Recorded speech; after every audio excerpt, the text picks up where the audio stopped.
Okay, we're live. All right, everybody here, online, out there in the Poolesville neighborhoods, hanging in the ethosphere, South Dakota, North Dakota, wherever you are right now. Alan, South Dakota, wherever you are right now. Custer. Oh, Custer, okay, good. Thank you for that. It's May 19th. It's a Monday night. It's the Town of Poolesville Commissioners' regular meeting. We're going to start with the Pledge of Allegiance, and I'm going to kick us off. Are you ready? I pledge allegiance to the flag of the United States of America. Flag of the United States of America. To the republic for which it stands, one nation, under God, indivisible, with liberty, justice for all. That's not hitting the feedback. Yeah, got it. We picked it right back up. All right, so tonight's meeting, as we know, people that are here and listening online, we're going to be talking about development, and we have a presentation regarding that coming up. Appreciate all the comments that I've gotten on Facebook, all the personal messages, the people that come to my open houses that want to talk about this. It's all good. You've actually fed us a lot of good information about to help us shape up our presentation tonight. We'll be getting to that in just a minute. But before we do that, we have the opportunity to thank with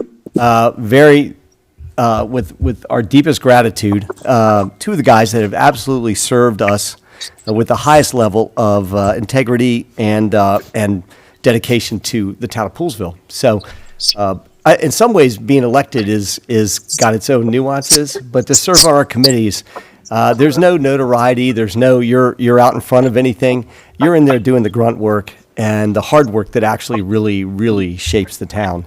So. The two guys that I have coming up, I'm going to introduce them individually. I'm guessing that Doug has been here longer than Pat, so I'm going to go with Pat first and get him up here. Pat, come on up, and we got a presentation for you. Help me out. You guys, you can stay seated or come on around. No, we'll go around here. Do you want us to? You want to be a part of it? I bet there's going to be pictures taken anyway. Some trainer, family member here. No. Your whole family didn't come out with you? I'll represent Helen. Very good. So, to honor Pat Trainer, how many years you have in town service to do this? At least 10. At least 10 years, so I know you got that much the longest. You've been my friend for a long time. You and I ran the TBA together for a number of years. A lot of conversations. You just pushed your way right into the Parks Board. You did a great job for us as well. So we want to say thank you for that, and it's been an honor serving with you. And please tell us this is your last go-round. Is it for town service? No. Don't comment. No need to comment. He asked me what I'm sitting up here. I did. That's 2 years we'll get you another flag. That's right. Yeah, you have to have a second flagpole. Anyway, so thank you very much for doing that. We appreciate you, and we appreciate your dedication. Thank you. You guys? Very cool. Yep, take a picture. Look right there for now.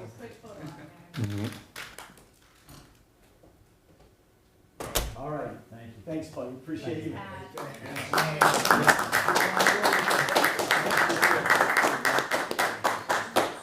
All right. This is really cool. Isn't that cool? Yeah, man. That's awesome. Thanks so much, guys. I appreciate it. Thank you, Pat. All right.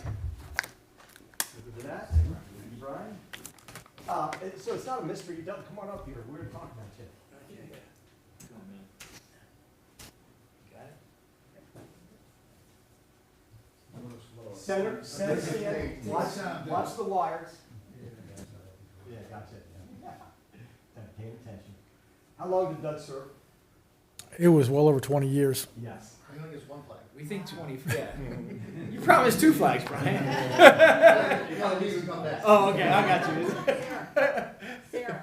Yes. So one thing. So we're here tonight, of course, to honor Pat, who's done a excellent job for us, but we also have Doug. And Doug deserves the extra time that I'm going to give him because he's been a longtime friend. But the combination of Doug and his family worked for the town of Poolesville, Judy, they've been one of Poolesville's first families. And you've always had positive contributions to what we do. We have appreciated not just your service, but also your leadership as the president of the Parks Board, and the very committees that you've served on over the years. And I can't think of too many people that have contributed more to where Poolesville is today than you, through both your leadership, dedication, and you might just share the amount of time that you put into helping us be us. So for that, we have a proclamation for you as well, and I'm going to read yours. Glasses. In honor and celebration of 21 years of outstanding public service as a member of the Poolesville Parks and Streets Board, we thank you for your dedication and faithful service to the town of Poolesville. Congratulations and best wishes for continued success and happiness. Proclaim this 9th day of May 2025, James Brown President, as well as the rest of the commissioners. We truly appreciate your service and thank you, and we look forward to just seeing you around town.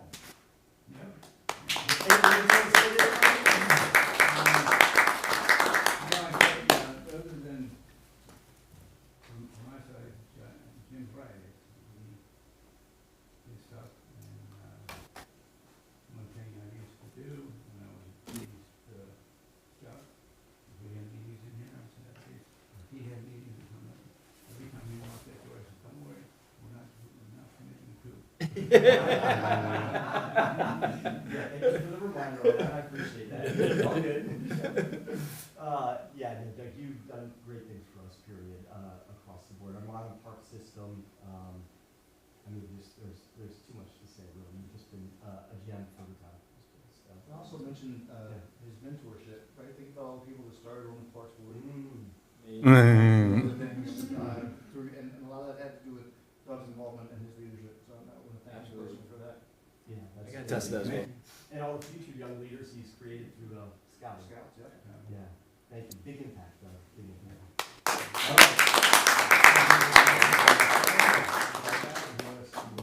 You'll bring the flag? Yeah. Okay, boss. Got it. There you go. You two want this one? Yeah.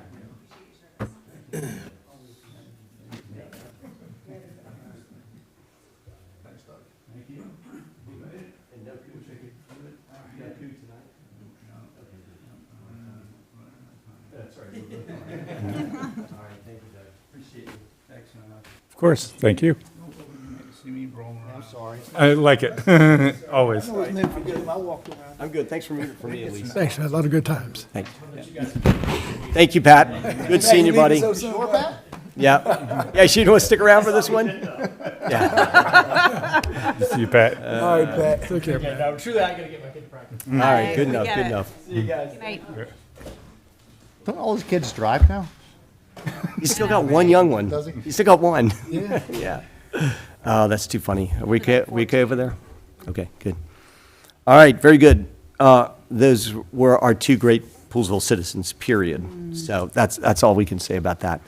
Alan, are you ready? Can you go ahead and give us your Parks and Recreation report? Oh, now he's muted. Oh, I think we still don't hear you right now. Hang on. It's always something. Nope, you're not muted. Nope. Try maybe, you have the earbuds in again, it might be that. Oh, you want me to, okay. We're going to go to our non-technical version of this. In the meantime, Alan, just hang in there for a minute, and you guys can work on it, unless you think you got something right now. Try now. Alan, can you hear us? Can't hear us. Yeah, he took that off. Can you hear me now? Judy, do you guys need a hand? Oh, yeah. All right, good. Thank you. Way to go. All right, McKinney family. Great job, you guys. All right. Great job, you guys. See you, Doug. Thank you. Let's hear it for Doug, you guys.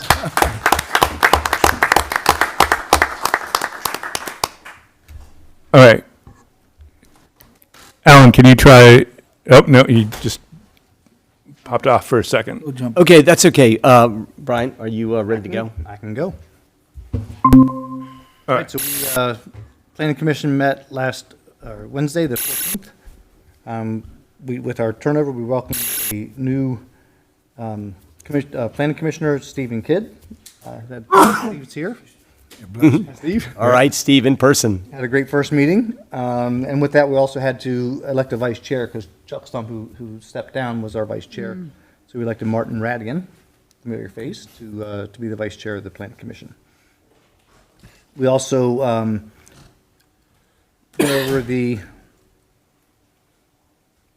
annual planning report. I want to make sure I said it right. Basically, a recap of what's happened in towns in terms of building permits and such. over the past year that gets sent to the Maryland Department of Planning. Correct. So we went over that and approved that to be sent as well. And then we had a follow-up on our water allocation discussion. We got to listen to Kathy Mim give a presentation, a little bit more of a recap than the in-depth version, but it was still pretty detailed. So the Planning Commission heard firsthand what Kathy had to say, and she also we talked about a lot of, I can't remember the other gentleman's name, Pat Hammond? Pat Hammett's report as well. So she was kind of giving both sides. Not that there was a lot of deviation, as we know. It's just kind of on the who's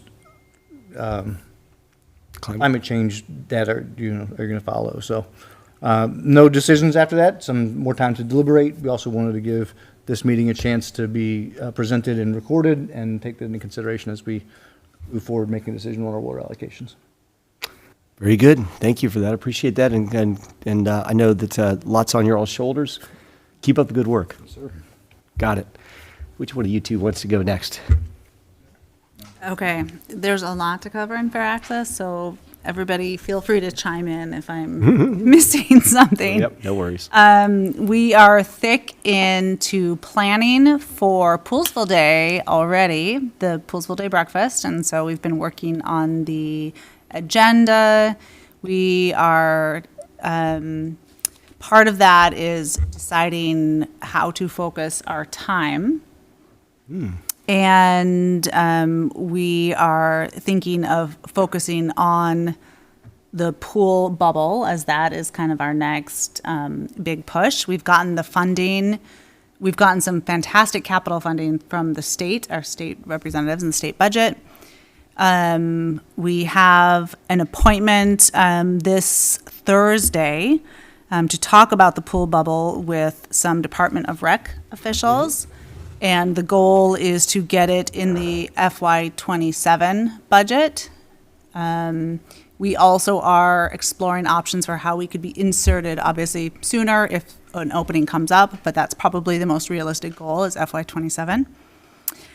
And to that end, we are putting together a panel for Poolesville Day that would focus on the different ways that having the pool available would impact our youth, our seniors, families with children, things like that. So we decided it'd be better for us to focus our efforts on one thing rather than all the different things that we're working on at once. So if you have any thoughts or feedback for the committee, that's kind of where we're headed.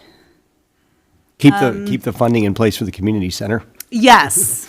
Start every conversation with that, and then move into right. the pool bubble. The pool is kind of an extension to the community center. Yeah, I got that. Yeah, okay. Me too.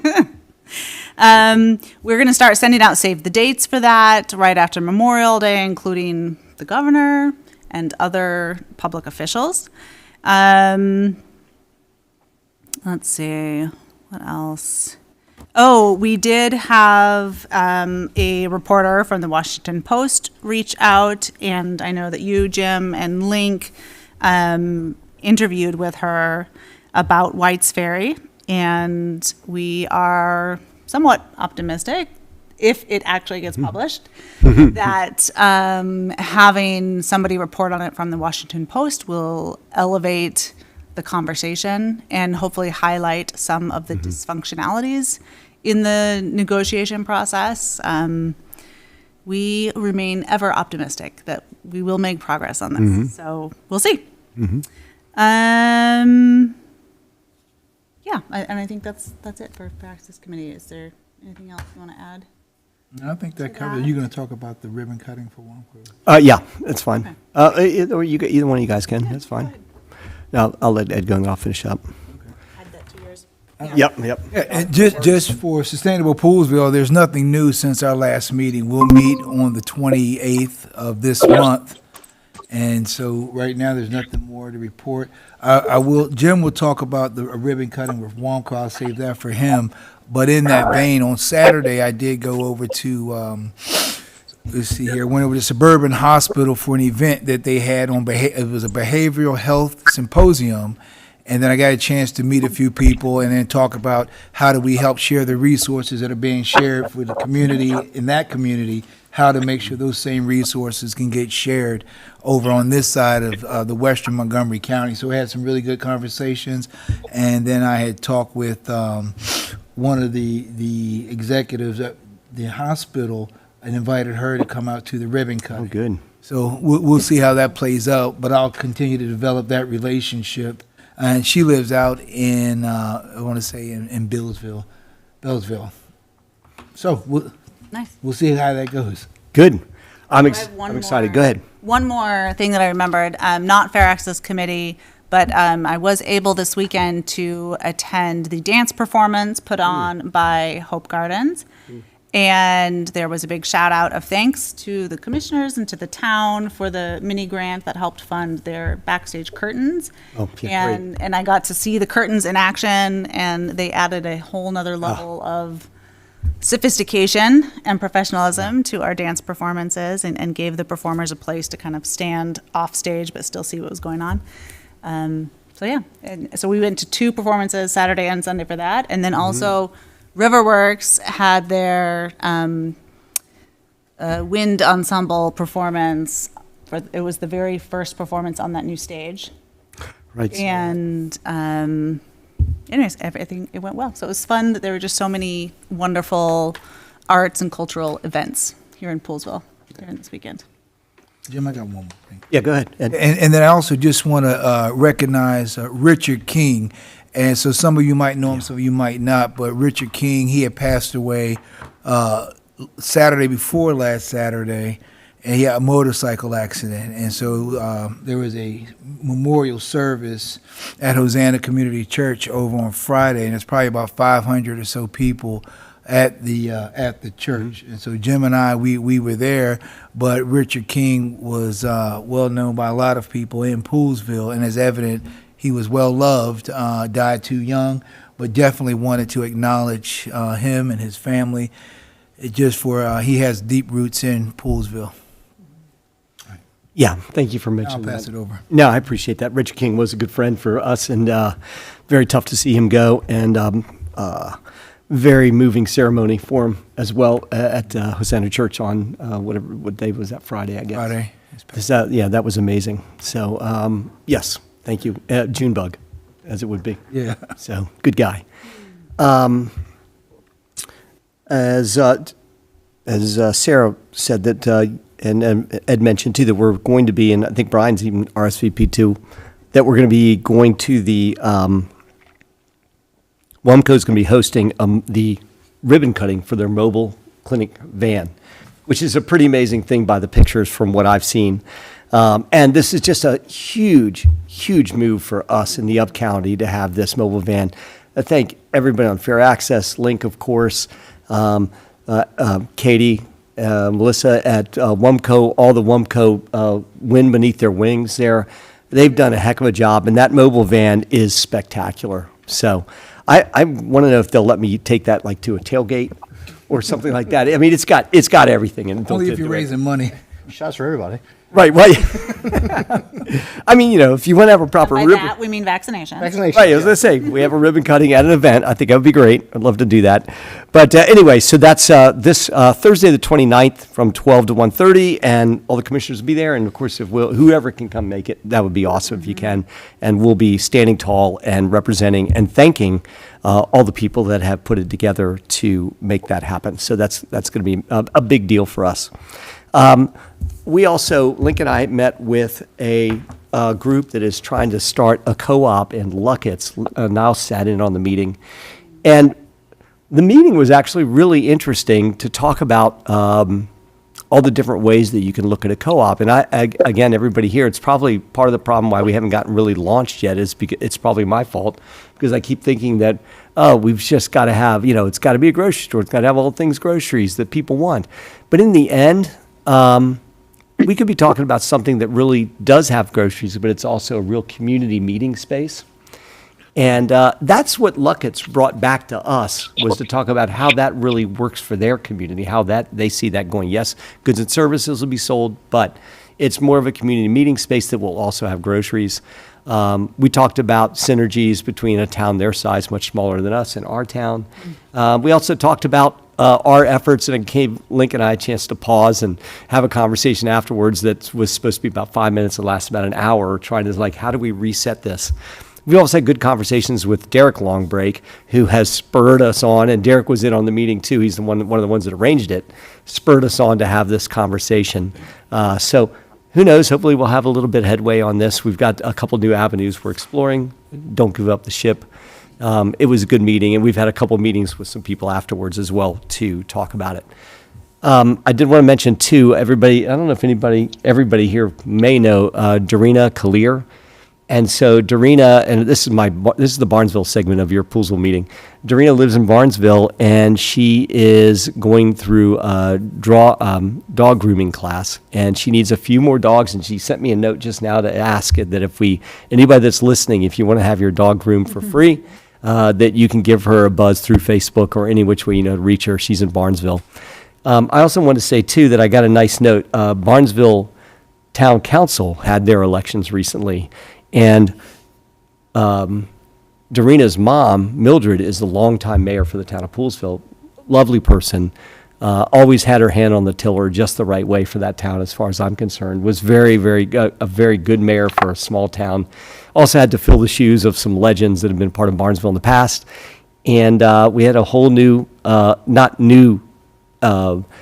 there's a returning member, but basically a whole new slate of leadership has been pushed into Barnesville through the election process. And so Mike Zuckerman, Mike Zuckerman, who's a good friend of mine and a contractor, good guy, has done a lot of good work all around the area. He was elected mayor.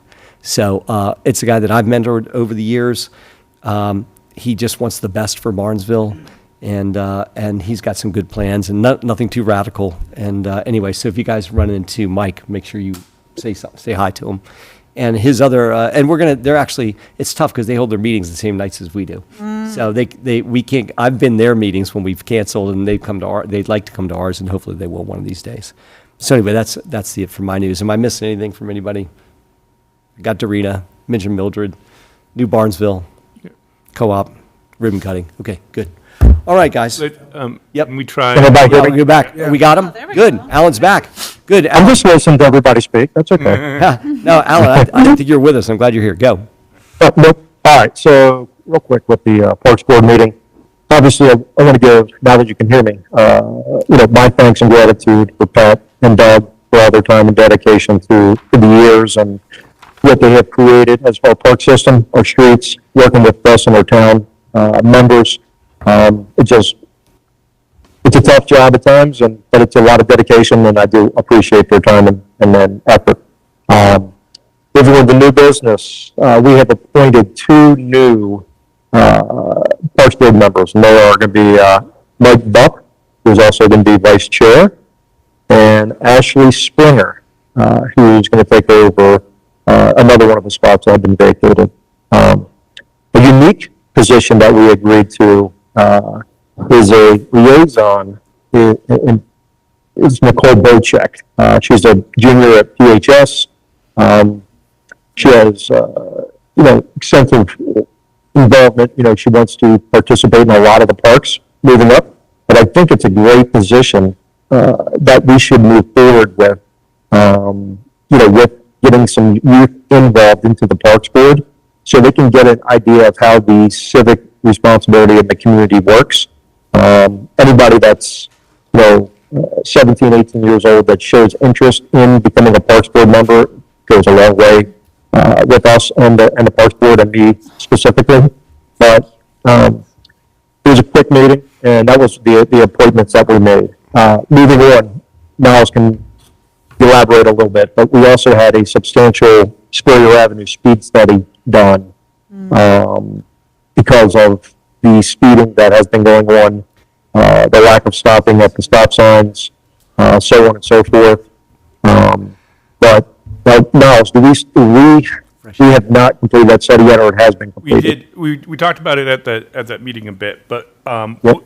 what the speed mainly showed was that there wasn't substantial speeding. There's some, but it was mostly in line with what we've seen on other streets, where it's primarily with the average speed was below the speed limit, about 21 miles an hour, and so we saw some The greatest speeds we saw in that area, there's a couple in the 70s, things like that. So there was some serious incidents that was early in the morning and things like that. So we're looking at sort of ways, one of the radar speed indicators that we have in town, we're probably going to move to Spurrier to try to do that. The rolling stops is more of an police enforcement issue, so that's one thing where we want to talk with the commander again of having that street as part of the rotation. And then actually, Nicole actually brought up during the meeting of talking to the school about just sort of checking in on those types of issues with the students, since they think there's a lot of it is the students. So she was going to follow up with the school as well. So we're trying to cover it from various angles, whereas the request was originally to add speed bumps, and there wasn't quite the evidence for that, but trying to address it in other ways. Yeah, obviously, I think what the data showed was good old drop-offs in the morning and good old pickups in the evening. So, that's where the data showed. But we had a great turnout of residents, which again, I appreciate, a lot of testimony and a lot of discussion. So, but that pretty much wraps up my report, guys. Thanks, Alan, and putting Miss Bosek to work right away. Good job. Right away. Good job. That's all right. Join the committee, start doing things. So, all right, good job, guys. Appreciate it. Thanks for the report, Alan. Appreciate that. All right, we're at the public comment section of the night. So it looks like Jerry Klobakowski is the only person that's signed up. Jerry, did you want to talk about this, or were you wanting to come in during the presentation? Okay, thank you for that. And just raise your hand during it if you want to. We probably want to try and get through it, but if you feel like there's something really pertinent at the time, then we'll step you right up to the plate, okay? Thank you for that. Approval of the minutes. We have the meeting on May 5th, 2025. All commissioners were present. Can someone make a motion? Our motion that we approve the minutes. Second. Motion by Ed for approval of the minutes, second by Sarah. Any comments, changes, questions? All in favor of approval of the minutes of May 5th, 2025, please say aye. Aye. Aye. Opposed? None? Okay, thank you. Thanks, Alan, for the vote. We're good. 5-0 approval of the minutes. Oh, look at the guys getting it up there already. I see you all working over there, one step ahead of us. Mhm.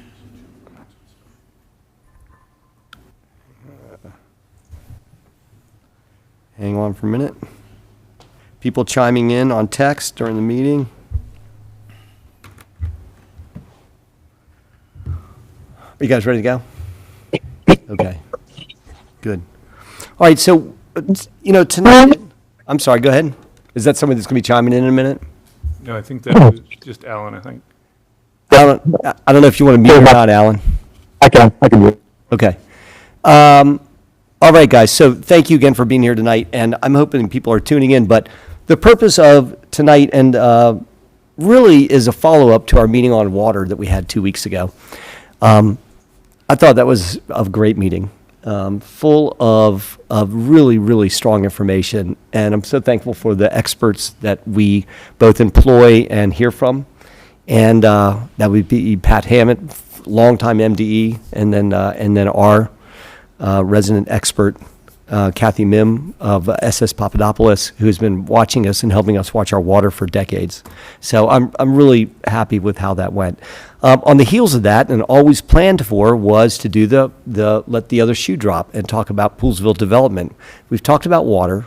I think the public has seen that you can at least kind of put to bed the idea that somehow we're missing something on our management of the water, and that we do have a good grip on what we're doing, and that we do have a plan. So the follow-up of that is to talk about development and see how development fits into the use of our water resource and not the overuse of our water resource. So what we wanted to do tonight is put together a presentation that will last beyond this meeting.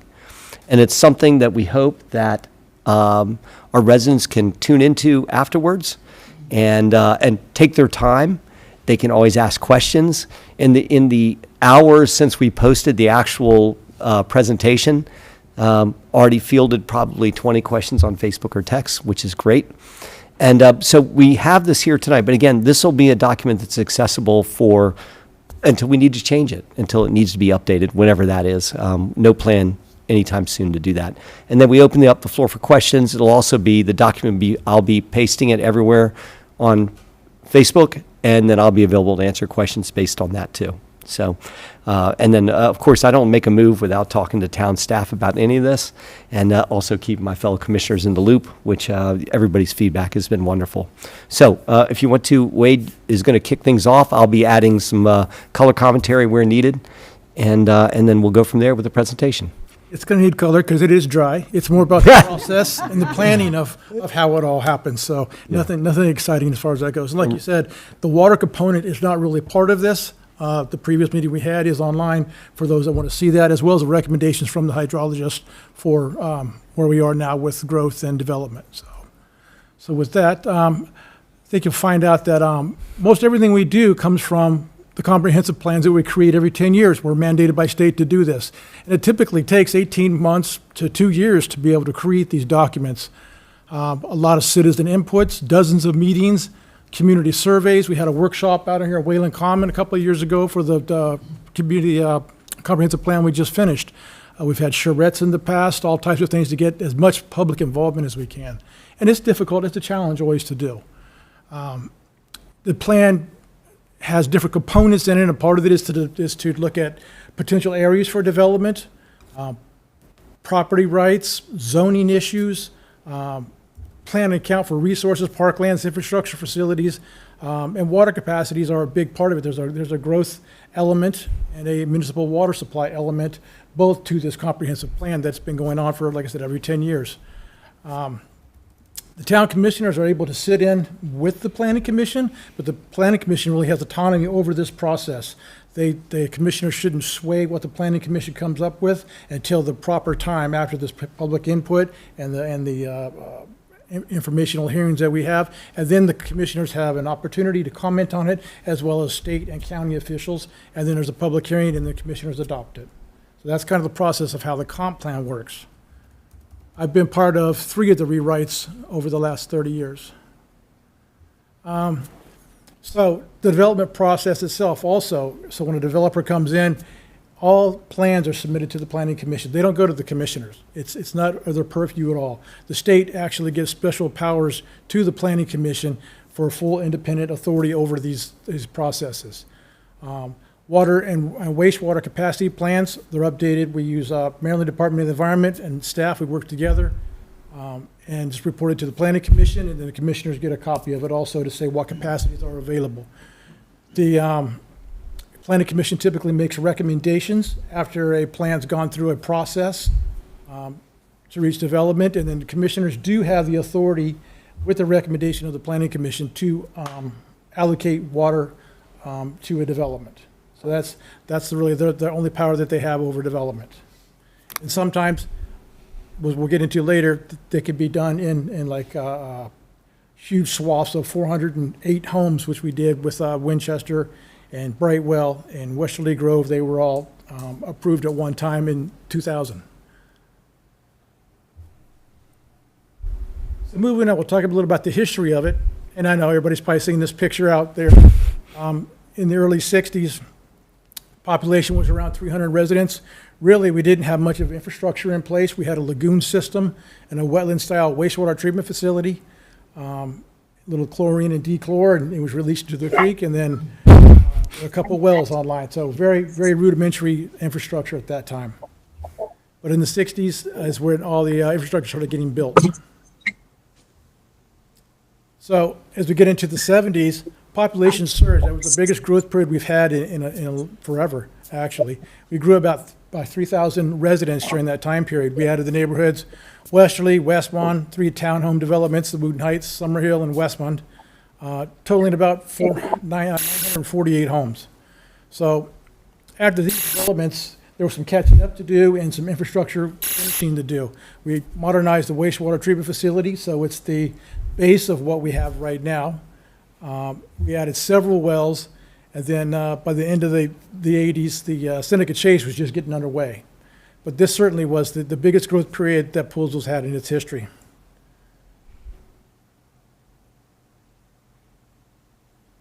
So as we go into the 90s, see our population was 3,796. The development continued when we finished up Seneca Chase. That was 167 homes added at that project. And all of these projects, and the ones that are coming up here, were part of the 1996 master plan. And they were all evaluated and approved as part of that process.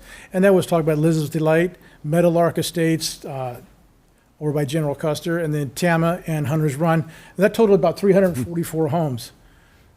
Each of these neighborhoods did have unique features, and they actually competed against each other in the marketplace, and some had larger lots, and some were just bigger homes and smaller homes. So it was a mix of things. But one of the key things that happened at this time, developers were starting to be required to bring in wells and to build infrastructure, things like the 1 million gallon storage tank that came in with Brightwell, or Tama 2 actually, when that was built. So that was kind of a unique thing that started happening and it's continuing on. So in the late 90s, I told you this would be boring. There was no color commentary yet, James. You have done well, sir. All right. All right. So in the late 90s, really the next round of development began to take place and develop a process for allocation. I talked about the 400 homes. That's when this came about. I think, Link, you were probably in the planning commission at that point. And Jerry, you were in office during that time period too. And they developed a bidding process basically for the developers to come in, and the larger developers all proffered cash, wells, parkland, and they were ranked by the planning commission and commissioners in that density to closer to town, and there was all kinds of various milestones or things that they had to meet to be able to get points to see who could go first as far as development goes. And that was part of the 2005 comprehensive plan. All this goes into it. We had to upgrade the wastewater plant from 625,000 gallons per day to 750,000 gallons per day. And we took out a loan for that. We had to do the infrastructure, but as the impact fees came in from each house that was brought into town, it went back to paying the loan back, and actually we made some money at the end of it, more than what the loan actually was over the course of time, because the time period for growth extrapolated out beyond the years of the loan. They all brought wells in, and they had to develop the wells, and then they were refunded their money, so they had to put their capital up front to do it, and then they were refunded through impact fees as far as the wells go. And those are some of our largest producing wells, the one in Stony Springs and the one in Brightwell Crossing. We also took on some major relining sewer projects, and proffers from Kettler Four Lines actually went back to paying back a majority of that loan also. And typically it has to be a rational nexus between impact fees and growth patterns. And we were able to use relining projects because it was actually increasing the capacity at the wastewater plant by reducing the flow through it through I&I.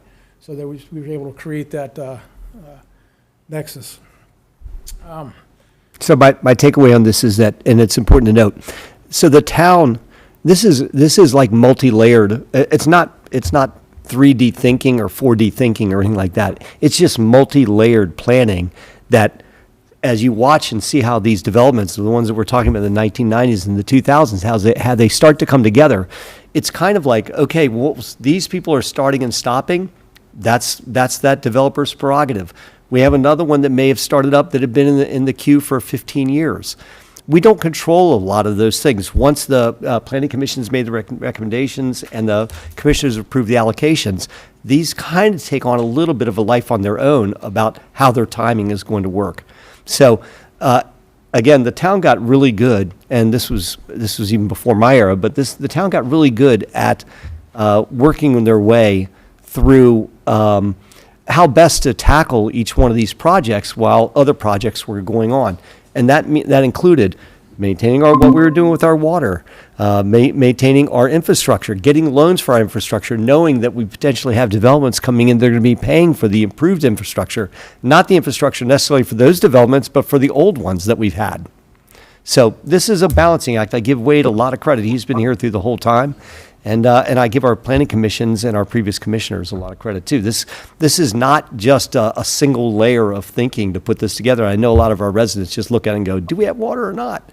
It comes down to a lot of factors have to come together to put this in place. So that's how our culmination of our development up to that point. No, you're exactly right, and we're just hitting on major points of what happened. There were so many things that happened in between, and the different negotiation strategies that went back and forth and everything.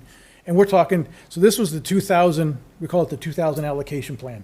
It really didn't get going until 2007, and even some of the projects we're seeing with bulldozers on the properties today come from this when it actually happened. So the Great Recession did kind of set things back, and we were getting the infrastructure in place before we let everybody build.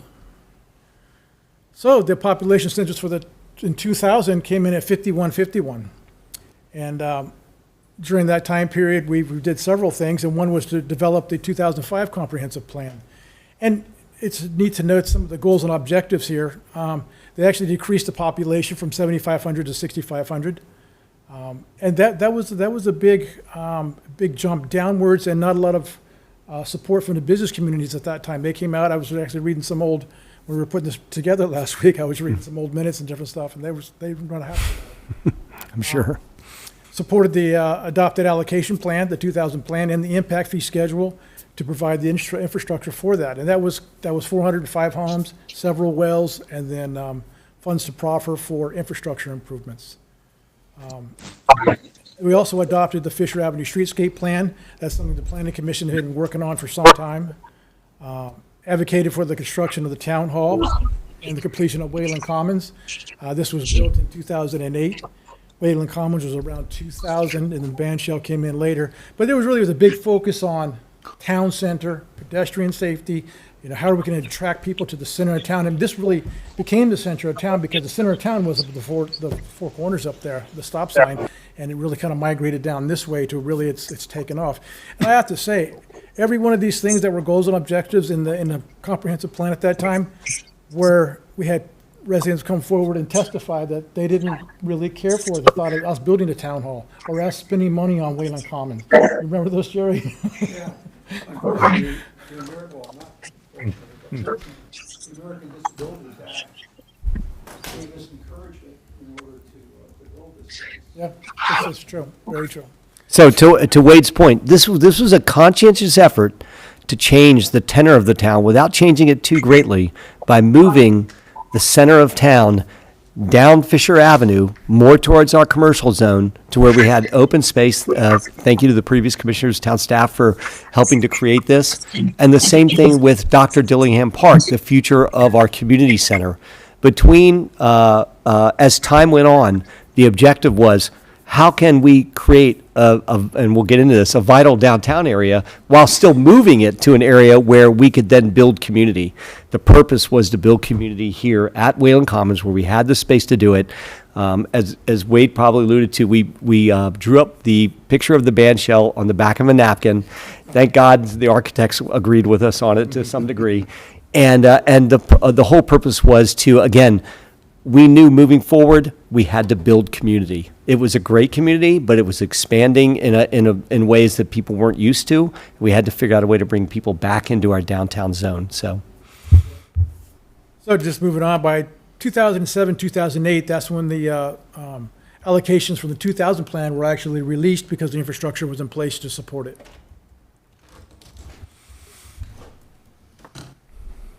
So as we start moving into it, the 2010 census, ironically, came out with a lower population figure, 4,883. And actually, the school enrollments reflected that at the time, that was true. But at the same time, we're adding more homes. So Stony Springs had 98 homes, Bright Road Crossing, Phase 1 had 79 homes.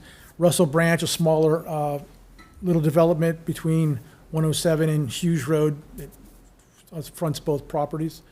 And then Wooten Woods townhomes, the 17 townhomes, those were not very popular when they came online, but they were part of the process also. Then also, we started working on the 2011 comprehensive plan, which is the kind of the pretense for everything that you see today that's being built comes out of this 2011 plan. And really it focused on the need for residential development in the center of town, establishing goals for the creation of form-based zoning, which we call the Village Overlay Zone, and giving priority status to developments in the commercial district. These were the main points in the comprehensive plan for the 2011. And then Brightwell Reserves, which was phase 2, and then Westerly Grove, we're also gearing up for construction about this time. And they'd been in the pipeline since 2000 also. We're talking, 2011 to 2015 timeframe. And back to the comprehensive plan. So one of the big deals about the comprehensive plan too was kind of a recognition that Poolesville was never going to be a major retail center. We've had so many suggestions of people that have well-meaning suggestions, like why isn't it storefronts along where this development's taking place?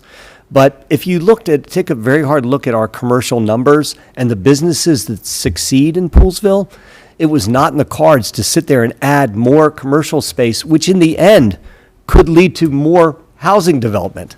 So the idea was to keep the right mix of commercial development, let our small businesses thrive, give them the best chance to succeed. I think everybody knows that the best businesses in Poolesville, for the most part, are locally owned, and people follow them for a reason because they're locally owned and they do good things, obviously. So the realization at that time was a tough realization because you start to think, well, what's going to happen with our town if we cannot expand our commercial zone? But we had to make the conscientious decision that our focus was going to switch to creating vitality in our downtown zone through residential, and then later on, our planning commission helped us kind of identify as right-sized residential. All right, so moving on, in the 2020s, well, the census came out in 2020 as 5,742. Brightwell Reserves and Westerly Grove both were completed in this time frame. And a few other infill small developments, 1 and 2 houses here and there along Hughes Road and Bud Road. Bringing to our total residence units, we are today about 2,000, a little over 2,000 residential units in town right now. So this is just a comparison table to show the time frame that we compared most people from 2010 to 2024, that 14-year period. There was a much larger percentage increase in these areas than in Poolesville for a 24-year period. You see, we're only at 17%. And I think that's a real testament to it's been a slow pace, but in a small town, it sure doesn't feel like a slow pace, especially when you see bulldozers all on the main road right now. What's happening. So there's a shock value to it. But these are the numbers here that, the numbers don't lie as far as it goes. They are what they are. And we get the pressure just like everybody else does. Not that we're competing with these at all. I should say that we definitely are not. We do not want to be one of these other communities. And I had we had a Facebook comment today, typical Facebook comment, but it said that we're turning it into the next Potomac. So I did look up Potomac's population. It was 46,000 people. So I don't think we're going to get there anytime in our time frame, but it was 46,000 people. So we're definitely not headed towards a new Potomac. We don't want that as well. Just through management resource, we would never have any substantial growth beyond what we have right now. So the importance of the downtown area. So, we're really going to focus on that because that's what everything's focusing on now. And throughout all the comprehensive plans, especially the last 3, there's really been a big effort to improve the center of town, focal points, aesthetics, walkability, economic development. Every which way you can look at it, we've tried to hit it. We adopted the Montgomery County Historic Heritage Areas designation for the center of town. It's called the TIZ, Target Investment Zone, to allow grants for older buildings that wanted to fix their places up and different things, and made those available to the public. We developed another streetscape plan, and it's in 2018 we actually redid the plan and brought it to a construction documents where we were able to apply for grants and everything, and we did receive a $4 million grant from the federal government. We're hoping that it's still going to come to us. And we're working through that process now. Of course, the development of Wayland Commons, purchase of Dr. Dillingham Park was another big one. You talked about the commercial areas. We had an excess of commercial area really for the town that wasn't being used, and there was no one wanting to use it. So we purchased Dr. Dillingham Park. We got a grant for half of it from Department of Natural Resources, and we're able to use that for the community center. So that was a plan all along, and it's finally coming to fruition. And then construction of the band shell, which we got a grant for that too, for $100,000 for doing that. Yeah. and then the construction of town hall, of course. So focusing on the center of town is really the biggest thing, and taking over the street from the state so that we can control and put the flashing lights out there and have our own crosswalks and develop our own streetscape plan, independent of what the state wants, so. How long were we in that process? I'm blocking because I probably don't want to remember. It was All these years. everything runs together. I don't, Yeah, it was like years though. And the sheer purpose of, and very, very few towns ever take over their main street if it's run by the state, because the state will do the maintenance on the road. But recognizing how poorly our Fisher Avenue contributed to all the facets of what we do in Poolesville, which includes, again, pedestrian safety, biggie for us, commercial access. Not too many places have turning lanes on the sides versus a center turning lane. You've seen what that's done in many of our accidents and near accidents, say right across the street from McDonald's. None of that was good. So the focus was, let's put all of our resources, commissioners, town staff, everybody, on this case to try and turn this around, take over that road, ascertain that the road was in good enough shape to take over, and I believe we let them pave it first, right? Didn't we? Yeah. Yeah, they repaved it. So anyway, so that's what's enabled us now to take step 2, which is, of course, you guys have seen the beginning of it with the pedestrian safety components that have taken place. But on top of it, it's going to give us the chance to use the state's money one of these days when it gets here for the remake of Streetscape, and then we'll get into a little bit how that ties into the other things that are going downtown right now. Thank you. So we pulled these excerpts out directly out of the 2011 comprehensive plan. And it says, the town needs to address ways of significant increase in housing in the town center through its short and long-term planning. Emphasis on the town center may result in smaller residential zoning, such as zero lot lines or other necessaries to meet the vision outlined in this plan. Encourage infill development within the commercial corridor. Rezone areas to support the concept of increasing residential housing density near the town center and decreasing density as the distance from the town center increases. And that's always been part of the overall development process for the town. They've always had that character. And then consider the creation of some zones limited transition zoning between existing 3/4 acre residential and 25 acre. So these are important things, because everything we talk about going down Fisher Avenue right now that has a bulldozer or will have a bulldozer on it comes from exactly this right here. These were action items. Once they're in the master plan, the planning commission does implementation, and they go to work and they put everything that's in the comprehensive plan into place, and that's exactly what happened. So looking at the rezoning portion of it, we had several acres that were several parcels between 8 and 18 acres that were down near Spates Hill on that side of town. They were zoned 25 acre, non-conforming lots. And they were rezoned to the 2 acre parcel to create a zone in between 3/4 to 25, kind of creating a niche that is a buffer between the bigger farmlands and before you get a 3/4 acre, to kind of create that feel of decreasing or increasing density as you sit into the center of town. The comprehensive plan also, as part of, adopted the connection fee for any additional infrastructure needs, and the current fee coming off of that, it's a 1.7% annual increase, 14,000 for single-family homes, and about 9,000 for townhomes. A water and sewer allocation plan was also developed by the Planning Commission with town staff, and really focused on the vitality of the downtown. And so every January, we use methodologies through MDE to determine how much water capacity is available. And the Planning Commission and the commissioners adopted the recommendation. 60% of that, anything that we have as far as capacity goes to the downtown corridor.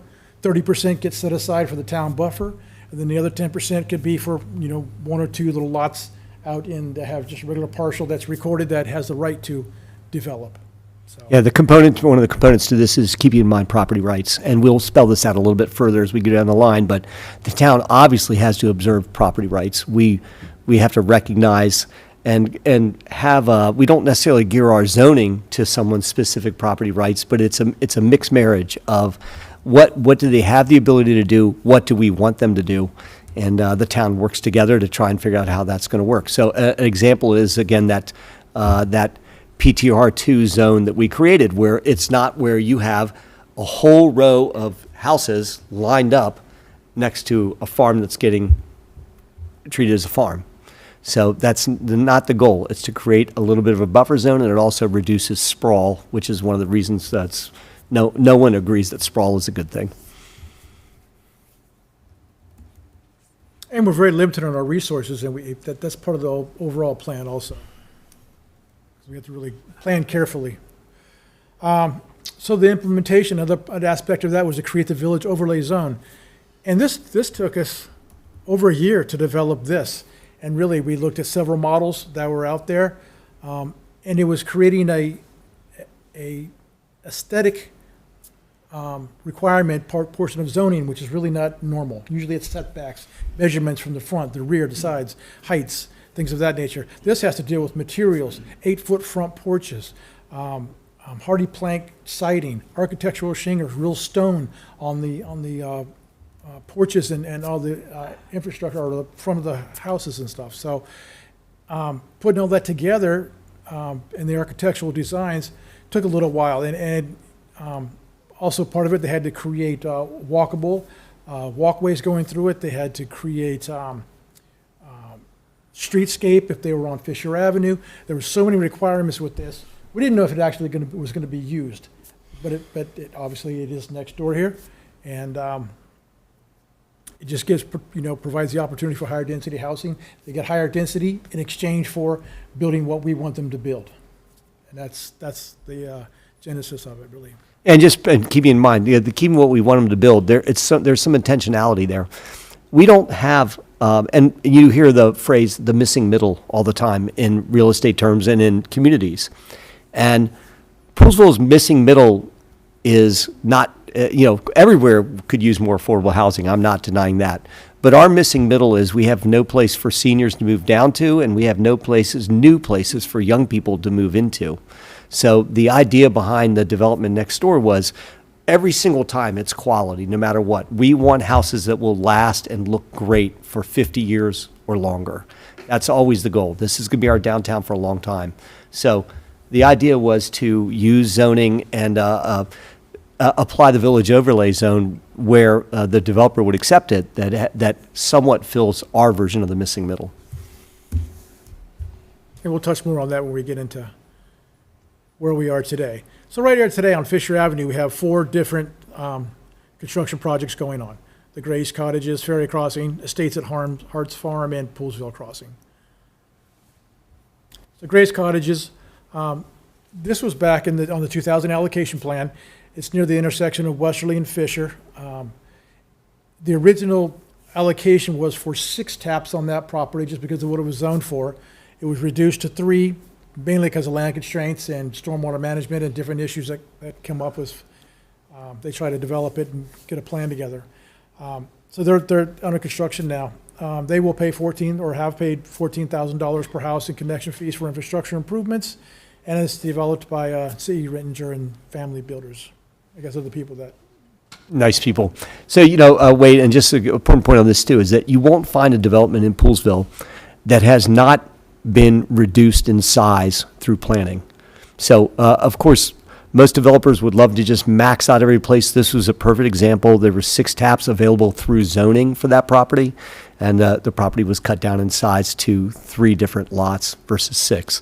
And that's on a small scale, but we have examples of that in a much bigger scale. As everybody remembers the storm that was created, the S storm that was created next door when they rolled out with 98 homes in the beginning, and what all that was about. So, again, proper planning, a lot of interaction, and an eye towards the getting the improvements that we want are all play a role in the reduction in size of just about every development. Estates at Hart's Farm. So this is one of those properties that was rezoned for the 2+ acre. It's 8 estate homes, on 2-acre parcels. Longtime resident Gary Hartz, he lives across the street there. He submitted the site plan in 2019, and he'll pay $14,000 per house in connection fees for infrastructure improvements, and that one's being developed by Christopher Holmes. So he's still going through the process of the planning, so it still may be a little while before he breaks ground there. Poolesville Crossing, that's the townhomes down there on Fisher Avenue. Now, it consists of 38 two-car garage townhomes. It was also on the 2000 allocation plan, even though initially it was submitted as a commercial project, but it was granted 12,749 gallons per day, which he's under that now with his 38 townhomes. What year was that? Do you remember? That was in the 2000 allocation plan, so in Okay. 2007, it was go. Got it. He was extended over the time periods by the planning commission just because it was a critical piece of property right there in town, and we wanted to make sure that whatever happened there was, you know, they tried to bring a Sheets or a 7-Eleven. Sheets, right, yeah. Yep. Soundly rejected by the populace. So out of that development, I mean, it's really, anything that's developed in the main corridor of town has to have front porches on it, has to have the architectural features to try to bring it up closer. We kind of missed the mark, I think, across the street, and we realized that and said, okay, no, you're going to have parking behind, you're going to bring the buildings up, front porches on them, off-site improvements of sidewalks. They're going to donate 5,000 square foot for the area where the roundabouts potentially could go in the future, and there's going to be a gazebo and little park area out in front of it. So very nicely done as far as aesthetics go, and creating a kind of a village feel was what they were going for. So, and then last but not least, next door here we have Ferry Crossing, and that's going to be 63 family homes, 2,000 square foot. We were trying to help control the cost, which is something that typically a municipality wouldn't do. But with the requirements we placed on it and redoing the Fisher Avenue and building parking lots for the John Pool House and the millions of dollars in improvements that are going to come from this here had to be absorbed somewhere. And that's why the prices of those houses probably aren't where we wanted them to land, but we have very little control over what a developer can charge for anything. The market's going to dictate if they sell it or not, so. But we weren't, we were never going to compromise on what we felt like were the most important features of that development time going on, which was connectivity, streetscape improvements, aesthetically pleasing, obviously the hard components of, all the different components that are required of each of the houses. So. It has forest conservation all around it. It's got walking trails back behind it. I mean, it's very nicely done, planned out. I think at the end of the day, right now it's shock value. Absolutely, it's terrible looking. But I think at the end of the day, when you have the front porches facing Fisher Avenue and you have that feel, that's what Planning Mission was going for. And this has been going on for over a decade, the planning for this one. So a lot of careful thought went into it. And then future development, well, there probably not going to be a lot of development in the future, obviously. We're very limited on several things. We have, if you saw the previous meeting, we had the hydrologist here talking about climate change and water and our PFAS and MD restrictions with development. So we're back to square one of trying to figure out our infrastructure and making sure that we have adequate infrastructure for all the people in place now and what's being developed right now. So that's our focus right now as far as the bigger part of future development. So, and the planning commission's the one that's tackling it, doing all the work on it. We had, like I said, a meeting last weekend or last Wednesday. We had Kathy Mem out here, and that was just opening the door again. And so we have our third meeting next month on the water and how we're going to approach it. So. Yep.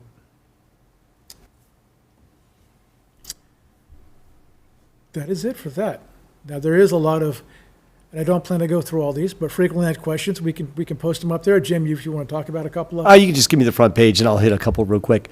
These are questions that have come through all various means, Facebook, text, comments through the commissioners, et cetera. Some of it is just informational about the comprehensive plan is updated every 10 years. Obviously, you could tell by Wade's commentary, boy, the future of Poolesville always relies on the comprehensive plan. The comprehensive plan relies on all of the input from the residents, from our planning commission, again, workshops, charrettes, everything that we go through to make sure that we're doing what the town wants us to do and property rights are being observed and zoning is being maximized for the betterment of the town. So you'll see that. We've done previous ones. Wade, I think you've been here were you here for the 96 one? No. I was going to say you must. Well, I was here, but I was running the wastewater plant. Okay, got it. Yep. So another person hit me up over the weekend and said, how often do you guys hear about water, what's going on with the water? Well, We issue a report every year. It's not just a do-over from the previous year. It's an all-new developed document that talks about our water resource management, our output, how the wells are doing, et cetera, what projects we have going on. As everybody knows, we've been rocked by, just like everywhere else has been rocked by PFAS, but we're the ones that jumped ahead of it and have actually, again, showing the state of Maryland how to deal with PFAS. And our engineering guys, John Strong and town staff, they're working on a master plan that's going to potentially reroute a bunch of our water delivery system so that they could be treated more efficiently as time goes on. You've got other towns and cities and other towns in Maryland that have no clue about how to deal with any of this stuff yet. So we're putting it together. We believe in healthy water, plentiful water for our residents. Dealing with that is a big deal for us. So yes, when you see a water report come in, read it, and it's always available online too.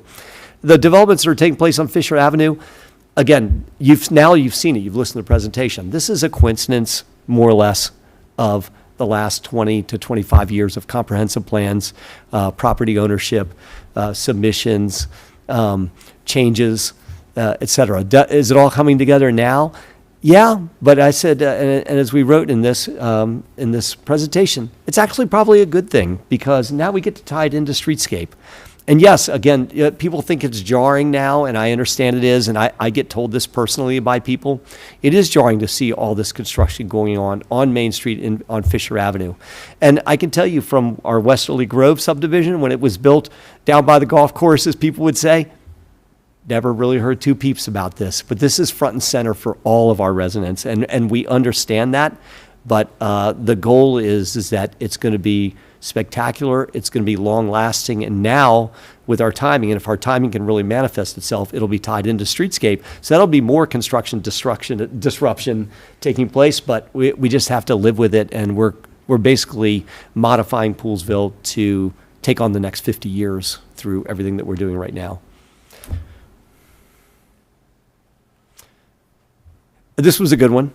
Good friend sent me this one. Who's watching these builders and making sure they're sticking to their agreements with the town? I don't blame them for asking. It's a lot going on, and we only have town staff. But town staff is really, really good at this. And John Strong has virtually watched every development go in the ground in town here in Poolesville town. He knows all the tricks. We've had some developers. I'm not going to name the neighborhoods. We've had some developers try to pull fast ones or not do things the way it is. They mess it up, it comes right back out of the ground again, and then it gets redone. And much to the consternation of some bigger developments that thought that they could just push us around. So appreciate town staff, always working on it. If you're a resident, you're listening to this, and you see something you don't like, reach out to town hall and tell us about it. How much will the homes affect our traffic? I saw that one actually today too. That was a good one. Understand the concern. But we've done plenty of studies. As you now know, the people that are listening, we also have the speed cameras out there, so it's tell us how fast people are going and what they're doing. We do try to keep an eye on things, but the builders, developers, the people that are putting these out there, they have to do traffic studies. The traffic studies have to be given to the town of Poolesville, and we have a chance to review them as part of our overall process. So, again and again, this has been proven out over the years. We do have heavy traffic from 7:15 to 7:30, and from approximately 3 o'clock to 4 o'clock. We do. But the amount of traffic that we've gained over the years has been completely offset by the closing of White's Ferry. So we have less traffic now than what we had when White's Ferry was open. Do we hope White's Ferry opens again? Heck yeah, we need it. But just for the people that are concerned about this, when these developments are done, we'll still have less traffic than we did when White's Ferry was open. And then water capacity assessed, we kind of tackled that one already. How have the new homes affected water? We've talked about that. Didn't we just have water restrictions last summer? How can we build more houses? That came to me yesterday. And you can see what we've talked about this. The goal is never to be that we only barely have enough water to build houses, but that the goal is to still have plentiful, clean, high-quality water. But if we ask if we ask our residents to conserve their water, then we love the response that we got last summer, where it was really a kind of a mixture of several different storms hitting, including PFAS, including the fact that we were painting the inside of our water tower, which is a once every how many years event? 20. Once every 20 years event. And we had, and we had one of the worst drought summers that we've had in a long time. So we did ask for voluntary restrictions. The town responded like crazy, and just had a very good response to it. That is our goal on water management, is not to ask for water restrictions whenever all these confluence things come together. But just keep in mind, this is a town that threads the needle on how many people do we have and how many houses do we have and how do we still run an independent water system inside our town. It's not magic, but it takes really, really careful planning, and you have to be able to thread the needle for how well you build, how strong your infrastructure is, and then maintaining your system so that, and then doing it under the guise of, we only have X amount of tax dollars coming in. We have to be able to balance all that. So that's what we do. We look at it all the time. Not saying that we're perfect every time, but we're pretty much right on. And it's a long-term picture that we paint when we do this. Streetscape. Oh, and by the way, just to make sure you guys know this too. You know, we've had some discussions about water. Again, our models match up with MDE's and Maryland Department of Environment's models for climate change. We don't have the worst factors built into our modes of our models of calculations, but we do have the accepted national and Maryland and national practices of climate change factoring built in. And again, too, Poolesville has redundancy built into its program. I put it in here somewhere, the gallons per household. We overestimate how many gallons per household need to be accounted for, when in reality, that gallons per household is 20% less than what we factor. We build that in so we have the redundancy that we're looking for. Will Streetscape actually ever happen? We hope. It's been on the books, it's been designed, it's been approved twice. We've been funded. In fact, somebody sent me a note today that said David Trone is still involved, and that he wants to make sure that we get our money ASAP. I mean, we've done all the handshakes, photo ops, ribbon cuttings, almost ribbon cuttings, the walk around town. We really need that money. That's a huge get for us. We were one of 500 submissions for this type of grant in Maryland, and thanks to town staff and the town engineer, our grant proposal was the #1 grant that was given out. That's a very big deal. So #1 is take over the street, like we did, long process, a lot of fighting. Part #2 was get the money to remake Streetscape. That's a quality of life thing for everybody. Will additional homes in our downtown core actually help us get a grocery store? You know, who knows? Maybe. But I can tell you this, that if you don't have even the minimal amount of growth projected, no one comes. So if you cannot have a town that has zero growth, which I know some people would prefer, and we're probably going to go through a zero growth time period, but if we don't have growth, we don't have a chance for any of our downtown core to survive. So let's hope that we have that grocery store as possible again as time goes on. Will White's Ferry ever open again? Hey, you see, I wrote this part of it. Wade and I conspired on most of this, but I wrote this one. Maybe, right? But we're done being played by the parties that are involved. And with any luck, the $3 million, and it burns me every single day to think that we have to pay $3 million to millionaires and billionaires to try to get them to open up one of our roads. But with any luck, it may work. And I give our DOT a lot of credit. They've worked very hard on this, and they continue to work hard. What's this? We hear about our zoning in downtown Poolesville. So you guys know that there's continues to be little shoes to drop. One is that, again, we took over the road.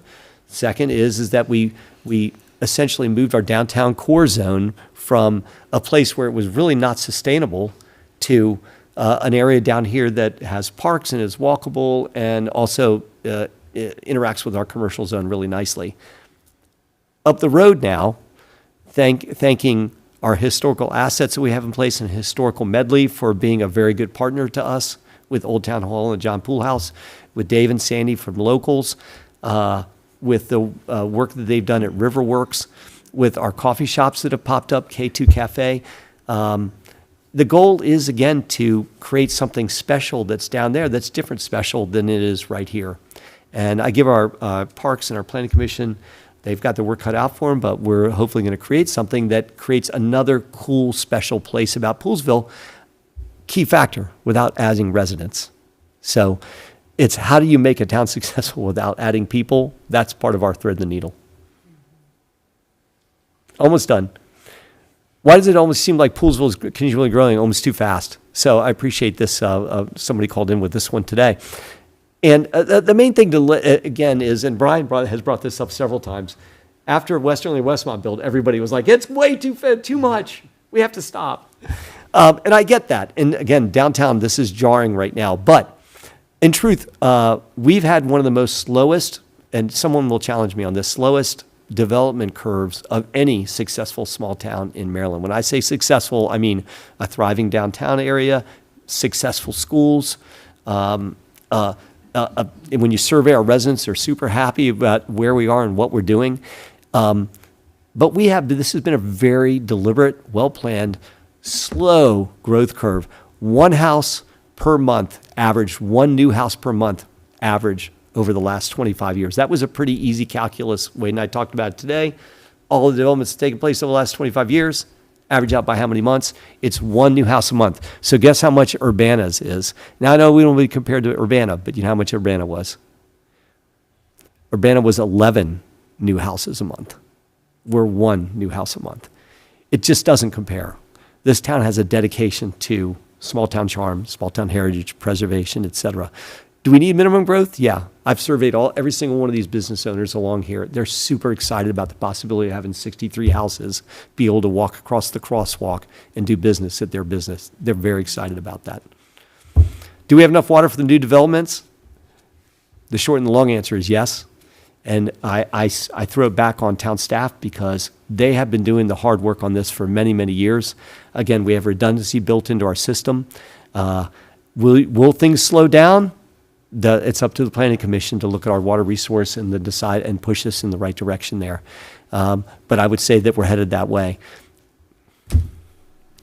New developments contributing anything besides people. Someone brought this up today too, talked about our impact fees. Wade mentioned it in his part of the presentation. Yes, these developers are paying. In addition to providing amenities and other things that we need that the town would literally not be able to afford over time, whether they built the developments or not, those are being contributed as a part of their developments. We've worked hard to try and push them to the developments to having the proper aesthetics. Again, we talked about way back in the day when I first got elected, it was like, we're going to talk about I remember it was Poolesville 2020 is what we were talking about. Poolesville 2020, Poolesville 2030, Poolesville 2050. And we have to think about how that's all going to come together. Look at the way our trails link up to each other. Look how many miles of trails that we built. Look how many miles of sidewalks, extra wide sidewalks that are part of our trail system that we built.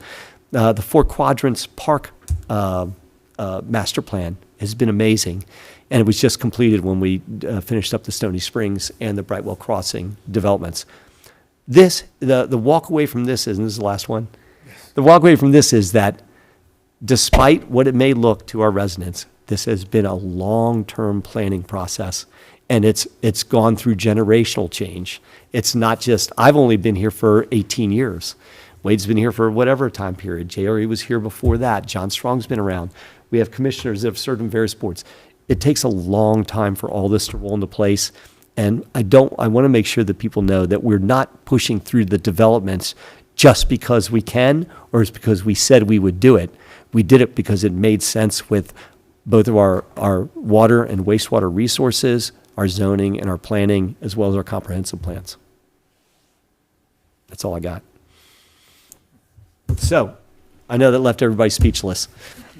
And they're tired of me talking. So I'm opening the floor to whoever wants to raise questions about this. You can have them all you want. I will continue to respond online to anybody that has something. Appreciate the commissioners in their help in developing everything that we've put together. Well, bring it out. If you have a question, Jerry, you're up. Go ahead. Can you come to the microphone? We have to make sure the microphone's up and running and hearable from people. I like that clock. Does this mean anything? Yeah. No. No, don't worry about that. Yeah. Yeah.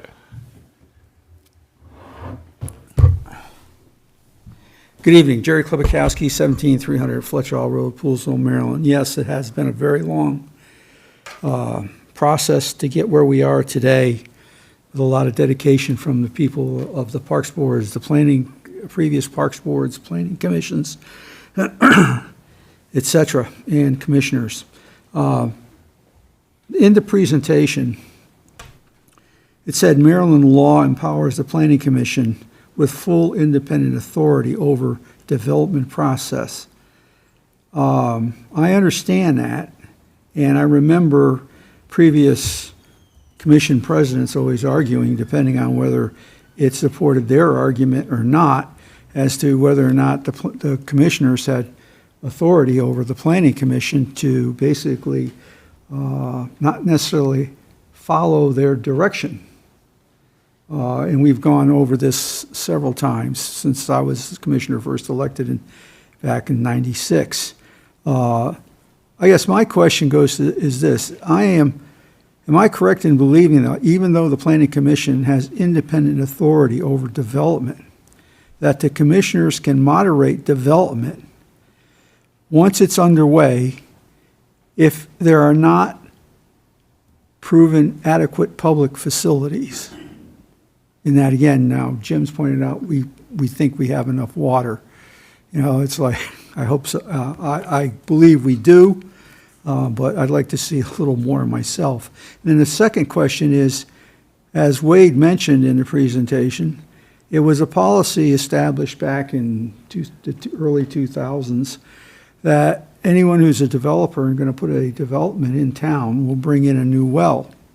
Well, we have the Donegan property, we have the Willard property. I don't see wells going on either of those properties. So how are those two developers providing water? Or are they doing something in lieu of providing water? Okay, I'll take the latter one first. So the townhome community down there on the corner, that was part of the 2000 allocation plan. Okay. Which, so Yeah, the wells all were right, all. that was- yeah, all right. That was enough adequate water for all those. Okay. Next door here, in 2015, when we started going through the process with them, we looked at what the capacity was of the system and said, okay, we could absorb 60, taps right there, which is probably 27,000 gallons per day, around that range. And so there was adequate capacity in the system to do it, since it was a priority project fulfilling something in the comprehensive plan. So it kind of took that walk. Okay.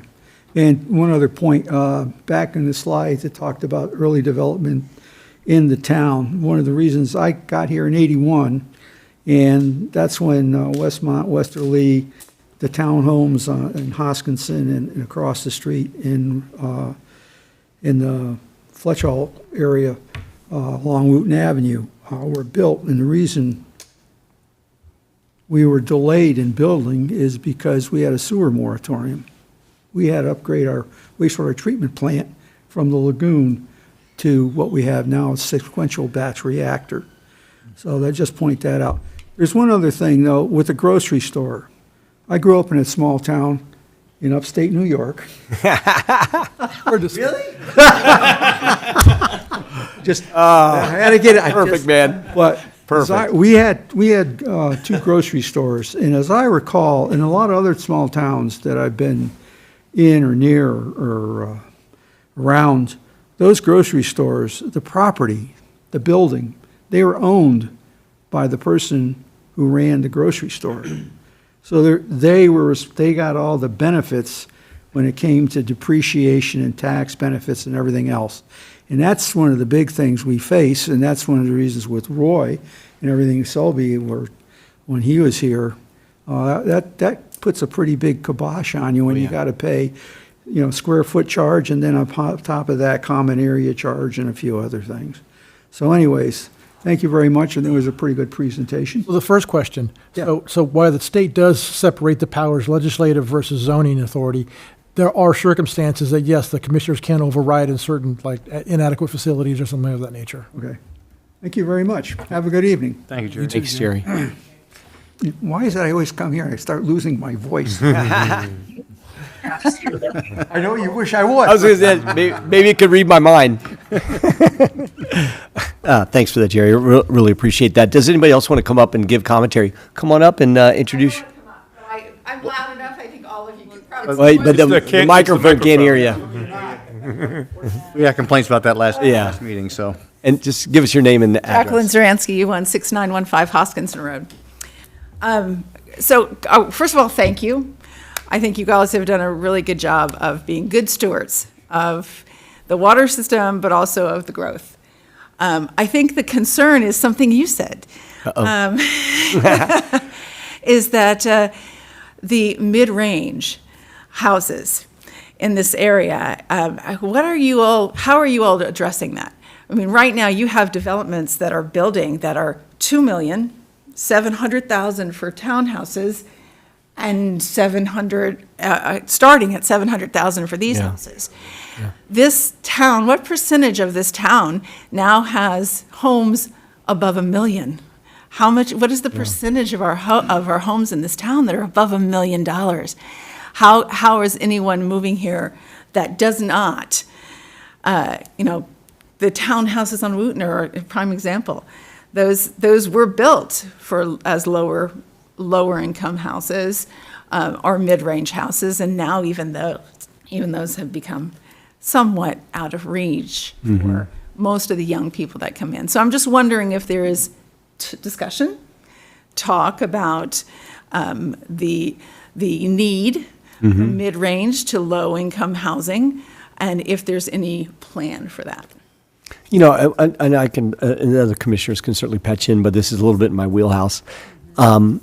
The idea of fulfilling the missing middle has a lot of components to it.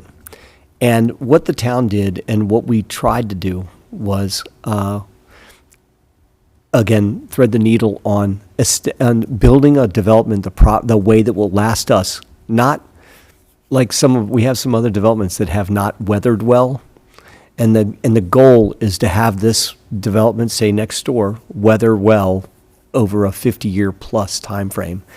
But if people, my children's age, 25 to 30, can't afford to move into the area. Well, I'll give you It may last 50 years, but how old is that person going to be that buy it? We can't tell. Again, there's a part 2 and a part 3 to this. Part 2 is that we're very disappointed. I'm personally disappointed at where the prices are coming in, and we'll let the market tell them. And I can tell you, in the world I'm living in right now, the market's not that strong. So we're going to see how that does over time. The market will tell those guys how it works out.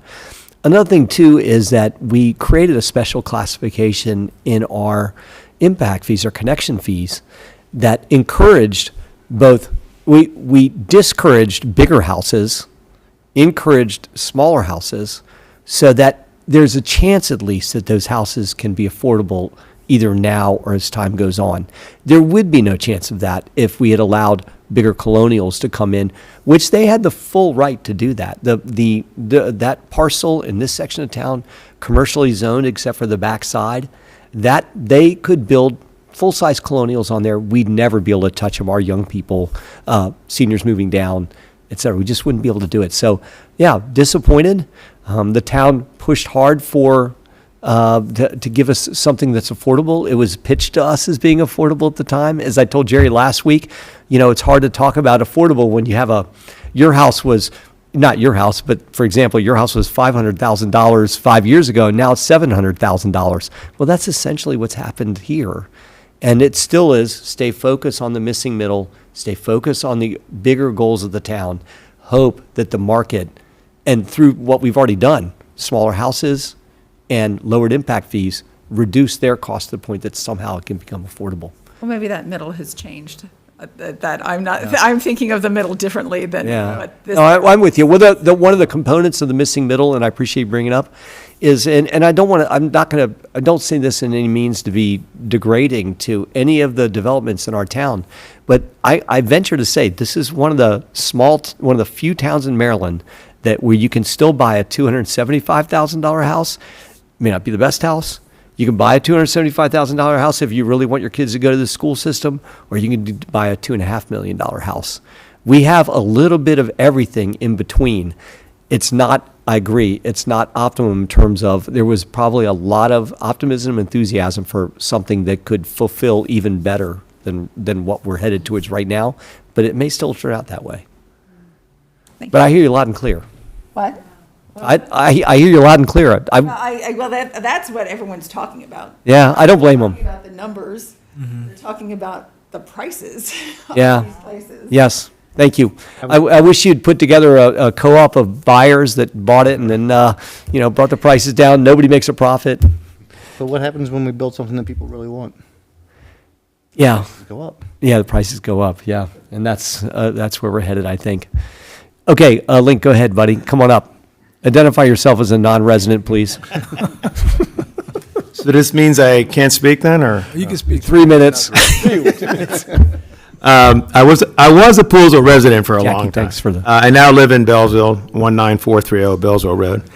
But I wanted to touch on something that is not really focused much in your presentation, and that is that I was in the town government in various capacities for 27 years. I was in the Planning Commission and Parks Board, and then a commissioner. And in the Planning Commission, one of the key things that I saw, and people don't really recognize this, but it's a part of the discussion we're having, is master plans matter. And in terms of what we're talking about tonight, a lot of these developments came out of those master plans. So if you have concerns about things in the town, participating in the process, getting involved in the master planning process especially, is very critical. I'll give you 2 examples.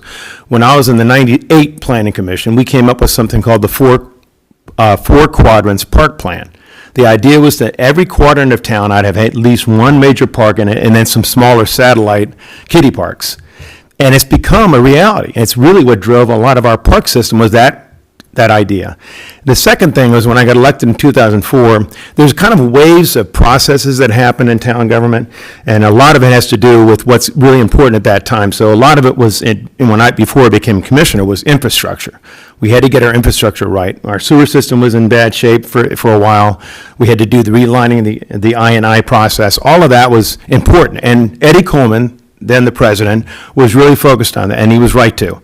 But when we got together in 2004, in one of our first meetings, we started talking about what's today is the town hall and also Whalen Commons. How do we move to a town that actually has a center and has a community focus? So we began to think about that. And another thing we did was we came up with the idea of an events coordinator, which we passed that year, 2004. We didn't know that Kathy Butt would become the town, but she did a phenomenal job launching it. It helped us launch a whole range of things that are really a part of the town's growth and viability as a town, and that is community activities, community events, things like that that never were on the radar screen before. And it's partly just because towns go through processes and they go through phases. And at that point, we knew we had to move away from just looking at infrastructure. We had to also look at how do we make this town sustainable, livable, and something people want to be on. And those are just 2 examples. Yeah, intentional. Yeah, Intentional. absolutely. Appreciate that. Yeah, come on, Frank Jameson, come on up. And where do you live again, sir?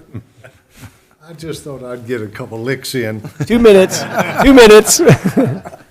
I'm Frank Jameson. I live at 20621 Ryan, start the West Turner timer. Road, Bellsville, Maryland. And so I wrote a couple notes. First of all, Wade Yost's done a wonderful job for Yes. this town. Yep. You can't say enough nice things about him for what he's done to this community. Thank you. Now, anytime you want to move back, You got a house for you. I'll refer you to an agent. Anyway, I was sitting there listening, and one thing that I wrote down a couple notes, nothing prepared. Don't Germantown, Poolesville. Don't Clarksburg, Poolesville. I hear about your overlay zone, and it's a great idea. Very few, except for Ketlin's, has it ever really worked in. You don't have the parking in downtown to start out with. You don't have the businesses or the area in the downtown for businesses to exist. So you can have all these houses, and they can walk, and most people don't walk anymore. They ride. They're either going to ride in their car or ride an electric bicycle or something like that. So I had a little heartburn on that. A plan is a plan. I have plans, you have plans, all of you, but you alter those plans as times change. So I think eventually you will hear what I'm saying about this plan I like what Willard has over here, but they haven't even built a house yet and they're asking for variances. There's something wrong there with that. If you don't see it, too bad. But I see it. I've been doing this kind of work all my life. I've never had a subdivision that I ever worked on, and the first thing out of the box after it had been approved is they're asking for variances. I've never seen that. Okay. My opinion about your water is that I don't think you have a water problem. You have a well problem. You have wells that are offline that you could get back online. The constant search for water should be the primary goal of any municipality anywhere. I tried to do a deal up in Myersville a couple years ago, and they wanted me to reach out and drill a well on this property. And I said, well, what kind of gallons per minute do you need? And he said 30 gallons a minute. I said, wow, that's awfully low. He said, do you know where you are? Myersville doesn't have any water. You guys got water. I called Niles the other day and mentioned to him, we'll give another site on the Bricken property. That in a straight line, first it's in the Broad Run region, and secondly, it'd be about 700 feet in a straight line, the area that my brother Billy and I were looking at, to well house number 4. And I don't know what distance you need between wells to make them, the cone of influence, still applicable. I don't know. And I'm sure maybe Kathy knows or somebody knows. And then I called him back the next day, just because I like talking to Niles. He's a We all do. nice guy. Yeah. I said, I tell you what, at the planning board meeting, the next day at the planning board meeting, Lexi made a statement about going outside of town to find water, that is a possibility. What you mentioned, can I clarify that real quick? I'm sorry, what's that? Can I clarify that comment? Yes. It is the master plan, the most recent comprehensive plan, didn't called for no annexation of land by the town unless it was for the purpose of obtaining more water. Well, see, I called Niles and I said, you don't even have to annex me. I got a piece of water, that 44 acres that is contiguous with that Bricken property we own. Goes all the way down to the entrance to the crossfine. There's a pond on there. And I said, look, there's probably a well site on there. Maybe we can work a deal with you all that we could give you a well site. I said to him that I need a tap for water and sewer. Because I'm 44 acres, I'm in the county, I could only get one house on it anyway. All right? So you all noodle on that a little bit. We are. See, I'm philanthropic Frank here. Oh, God. Willing to help you all out. It always ends the same way. All right, let's see. What else I got here? And I want to address one thing, Frank. Be sure you know that the town's idea of exploration of future water sources, in conjunction with the reports and the data that we've created through our hydrologists, that will never stop. Poolesville is always going to be trying to access the water resources the right way. I'm giving you an opportunity to prove it. I understand that. All right. Thank you for that. Okay. In my opinion, I grew up here in Montgomery County. You did too. We are what Potomac wanted to be. When I was a young man, That's good to see. young person, I went to Potomac a lot. My wife worked there, knew a lot of people there, and they did not, because they're in the county, they're not a municipality like Poolesville. They don't control their own destiny. And they allowed it to overgrow, in my opinion. And it kind of ruined the flavor of that community. It really did. So I think we are what Potomac wanted to be. And because they were in the county and they had zoning that gave them density, they became something that I think the old town Potomac people don't recognize anymore. Okay? So that's why I said, don't become another Germantown. No. Don't, in my opinion, don't pack this area in. I don't think it's going to work. It won't look good. in my opinion. And I'm always right. You lose your small town feel. Where's the parking in downtown? That makes The missing middle housing, what this young lady just said back here is very interesting, because when you were talking about that, Jim, I thought about the price next door. And they're starting in 8s, and by the time you get your add-ons, you may be somewhere around $850. Like you said, the market's going to determine what the overall price is. But if somebody buys something for $850,000 and put 10% down and get that mortgage, I just did the math back there, that person, that income level is going to have to be about $190,000 to $200,000. That, ironically, is the median income for the town of Poolesville, $200,000. Even slightly lower, yes. Yeah, so, am I happy about their prices? Probably not, but I'm not going to buy anything over there. I'm happy where I live. But I do understand that they are pricing it to meet the income projections that the town has. Its demographics show a $200,000. Now, just to let this young lady know, I don't build. I buy property, I get the entitlements, I sell it to builders. I can guarantee you on my brick and property, if you ever give me the water allocation, those houses will be 7-digit houses. I know that as I'm sitting here talking to you. And that may be a missing middle for somebody, but I don't think it's for Poolesville. But, okay, that's it. Thank you all. Thank you, Frank. I appreciate the testimony. Thank you, Frank. Yeah, you know as much about development in this area as anybody does, so thank you for bringing that on. Come on up, sir. Yeah, thank you. I appreciate that.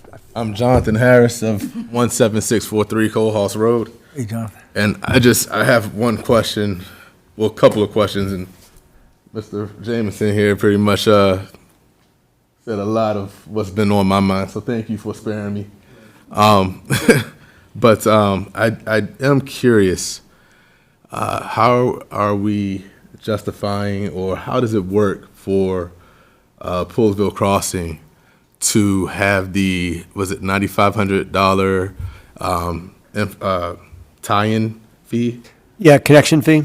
Connection fee, thank you. For when the highest property square foot rise is 3,050 square feet.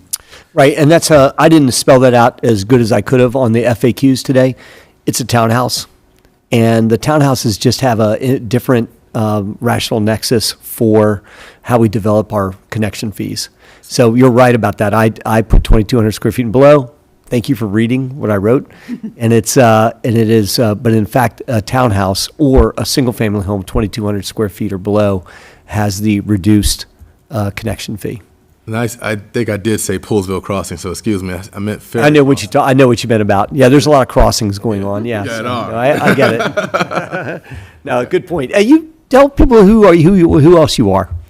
So I'm What else you the HOA vice president at the Westman Townhomes. I'm also a realtor in town.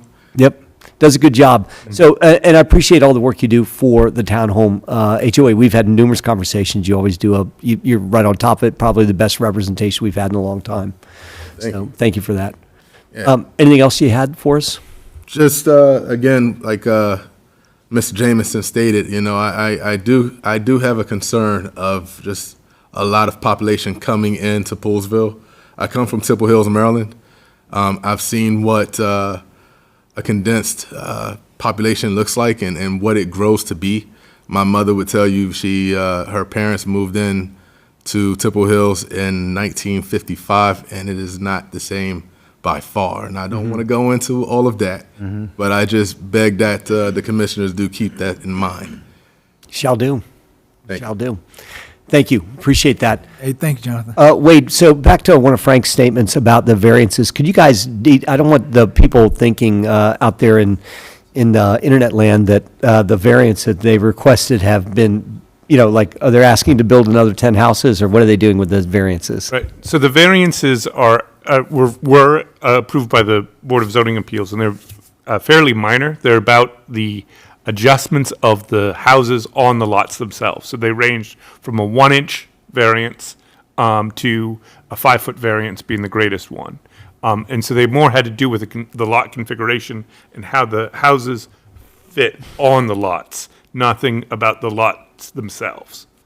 Or nothing about the lots themselves, nothing about the sizes of the houses? No, it's not the size. And why did they come now? Well, as Frank said, I know nobody's perfect, but why did we have to deal with that in a variance format? So part of it is because of the size of these lots. They're small lots. The minimum is 4,000 square feet, and I think the average of them was something like 4,200 square feet in that range. It means that in the lay of the streets and things like that, all of it configures to make it very tight, some of these lots. So what that means is that because of them trying to match the size of the houses that they've already constructed or they've already designed to have them fit on the lots, there were some relatively minor adjustments. And they need tweaking going on. What and how many total was it? There were 6. 6. Okay. Have they come back to us with anything more? No, there's a potential, maybe one more, but that's all that we've had. And John and I have had discussions about all of this, and it relates to storm drain easements and other things on the property itself. And wait, I know A you're. big portion of it was really a disconnect between Mr. Willard and Clifford, and they were trying to develop lots without having a house design that could fit on it. Yep. And with the unique size of these lots and how the shapes of them came out, when you try to put that 2,200 or less square foot housing on there was a couple inches here and there. But it was really just the disconnect between the developer and then the housing builder. And some of, if I can interject, some of the houses, the variance is within the footing. You'll never actually be able to tell Right. where the wall is because it's buried underneath the ground. Hey, John, could you say that in the mic for the people on the YouTube? John Strong, Clark Azar Associates. Some of the variances are minor in nature in that they're in the footing itself for the building, and that'll be buried underneath the ground, and you wouldn't be able to tell if you took a measuring tape out there and pulled it to the property line. You wouldn't be able to tell that the wall is actually, or the footing's underneath in that 1-inch area or 5-inch area, and I think there was a couple of 9-inchers too. Yep. So it's in the foundation itself. So we don't have to paint a big V on the front door? No. No? Okay, that's good news. Yeah. All right, thank you for that. I appreciate that. Not All to right. beat a dead horse, but Yeah, go ahead. the variances that were requested were not even for the biggest model houses. They were smaller model houses trying to get onto the lot. So it wasn't to get the biggest house possible. It was a smaller lot, smaller houses that they have designed, just couldn't configure properly. And typically they're on a curve. Yeah. Yep. The lots are configured differently. I appreciate Frank bringing it up and the overall explanation for that from everybody. Thank you for that. It's good clarification. Anybody else that's in the audience that wants to come up and ask questions? Tom, come on up. You got to come up.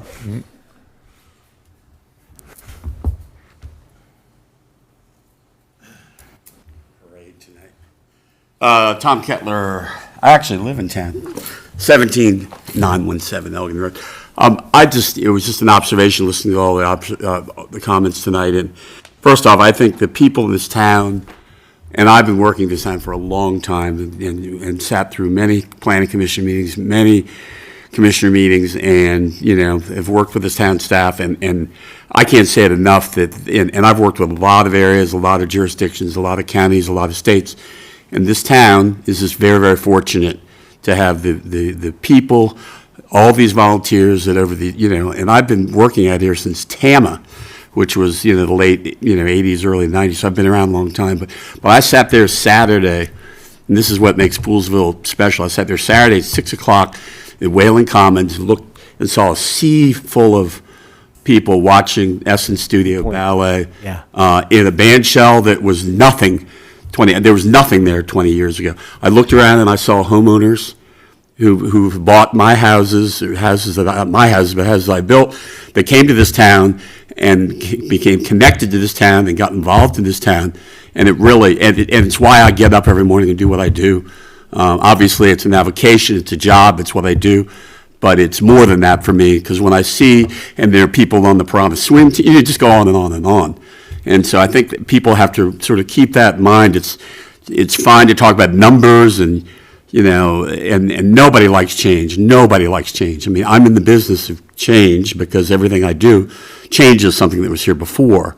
But I just felt that, you know, that Saturday was very powerful for me, looking around and seeing, and just being very proud of what that group does, and watching that group as it's evolved over the years. And I think it's hard to quantify that kind of thing, but I just wanted to make that personal observation. And enough said there. And we appreciate that. And I wanted to emphasize that too with Sarah. I mean, that was just to even just see the curtains up, and to see three-quarters of Wayland Commons filled with families and enjoying the performances. Saturday night, and then again Sunday afternoon. Sunday, pretty amazing. It was just, it's fantastic. Yeah, no, it's great. Thank you for mentioning it. Thanks for your time, and thanks for what you all do. Yep, thank you. Appreciate it. Thank you, gentlemen. Go ahead. Mr. Harris, you want to come on back up? Round two? Yeah, I forgot a point. A question, actually. So Jonathan Harris again, y'all know my address.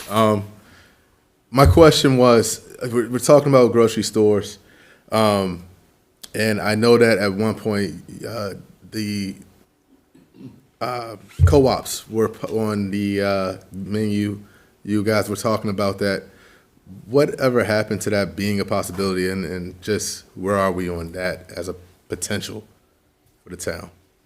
You know, so I probably we can switch the microphone over to Link to give us a better update. But between the two of us, I take a lot of the blame myself. We really haven't pushed it further. The town did commission 2 studies that showed the viability of a co-op grocery store, as well as other market information and a pro forma that would let us know how much money was involved. And essentially, since we got all those numbers in, it's been an idea waiting for more input, more to happen, period. And it's not, I'm not the person that says, yeah, let's put it on the back burner for 10 years. That's not about it. It's about that the original number was really intimidating to come up with, $8 million. Gotcha. And that's to do something like what we've liked and what we've seen in Lovettsville. But that doesn't mean it's over with, and we just kicked around some new ideas this past week, and the new ideas have some potential promise where it's a lot lower capital up front, which is the big deal. You can sell a ton of, we said $200, and what potential partner said $300 membership fees. You could still sell a ton of those, but in this town, say if everybody bought one, would not have enough to construct a building or get the ball rolling. So. It's really about trying to mesh the idea, the amount of people that can be involved, a location that makes sense in terms of capitalization, and then see if all that can come together. So while we've been delayed, we just had a good meeting, talked about how it could come together, looked at it from a slightly different format for how it could be right-sized for Poolesville. And I mean, I'd say, I'm going to go on a limb and you cut off my microphone. I think we have a better chance of getting a co-op than White's Ferry started back up again. But we'll have to see how all that evolves. Just curious as to what options we had to maybe get a grocery store or something of the like. Yeah, I don't see a regular grocery store like we see. Like we did all this research some time ago. Probably needs to be refreshed. But we're talking about. We talk to everybody: Sprouts, Aldi's, all these different places that Again, I think I could get reelected in perpetuity if I brought a Trader Joe's to town. Trader Vic's would be good too, but a Trader Joe's to town, that would be, you would be reelected and reelected. But none of those guys are coming. That's not what our thing is. Right. So it'll get, again, whatever happens, I feel almost certain it's going to fit that business model that we already talked about. Locally owned on a broad scale, and supported by the community. Due to the nature of the ownership and the fact that it can be a personalized experience and also a place to build community. Right. Maybe for David and Sandy to look into. Why not? Once they get Riverworks started, what else are they going to do? Right. Thank you. Good point. Anybody else out there in the audience? Sharam, come on up. Ricky, are you going to come up and do something, or are you just listening? Okay. Thanks. Sharam Paxima, 20004 Hickman Way. one of the beneficiaries of all that great planning that was done decades ago over where we live. But I too, I mean, there's so much that was said today, but I think those last comments, few comments about, the experience in the town common this last weekend. It really hit me hard the same way, just amazing. I would just add as well that not on the same scale, of course, because they're not at it as long, but very similar thing with the new Riverworks band shell out there, a great event as well on Sunday that I think is the start of, or I guess continuation of some really good things that have been going. I just want to just really quickly on a couple of things. One is in terms of to an extent the grocery store, but more broadly, the comment about local ownership of businesses and such. One of the issues that I'm sure a number of you know way more about, but is this idea of out of town, landlords, and the fact that we end up having certain spots that end up being vacant for long periods. I mean, not just months or so, we're talking years in some cases.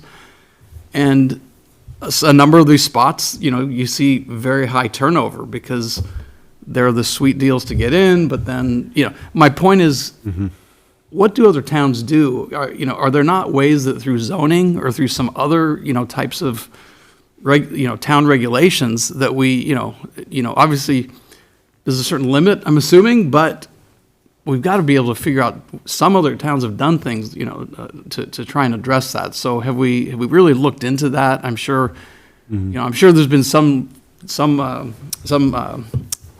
work done on it, but I'm wondering how far we've kind of cast the net, and can we, anyway.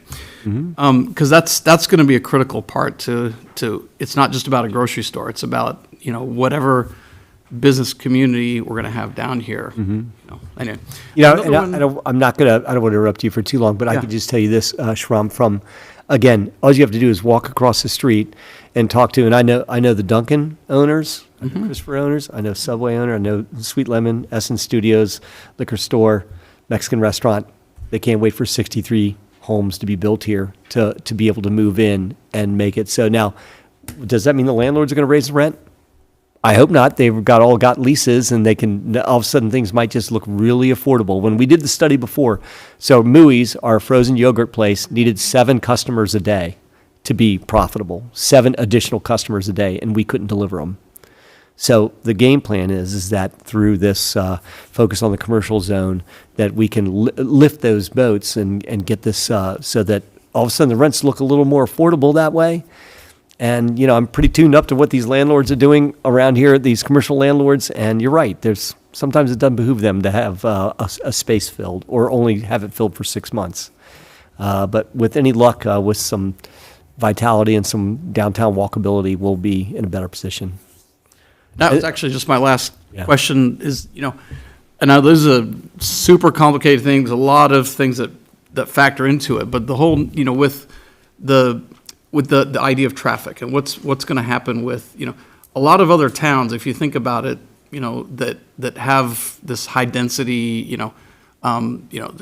attempt to try and do a lot of what we're doing or have done it. The benefit that they have is that they have a lot of tiny streets that if you're going to put a one-way system in, you have opportunities to kind of be able to get back around or to get out, whatever, We've got very few of those. We're talking about, in a sense, kind of like big race course with only a couple ways through. I'm excited about the fact that the plans are calling for better, biking lanes and pedestrian lanes and things like that. But just wondering what thought has been put into that.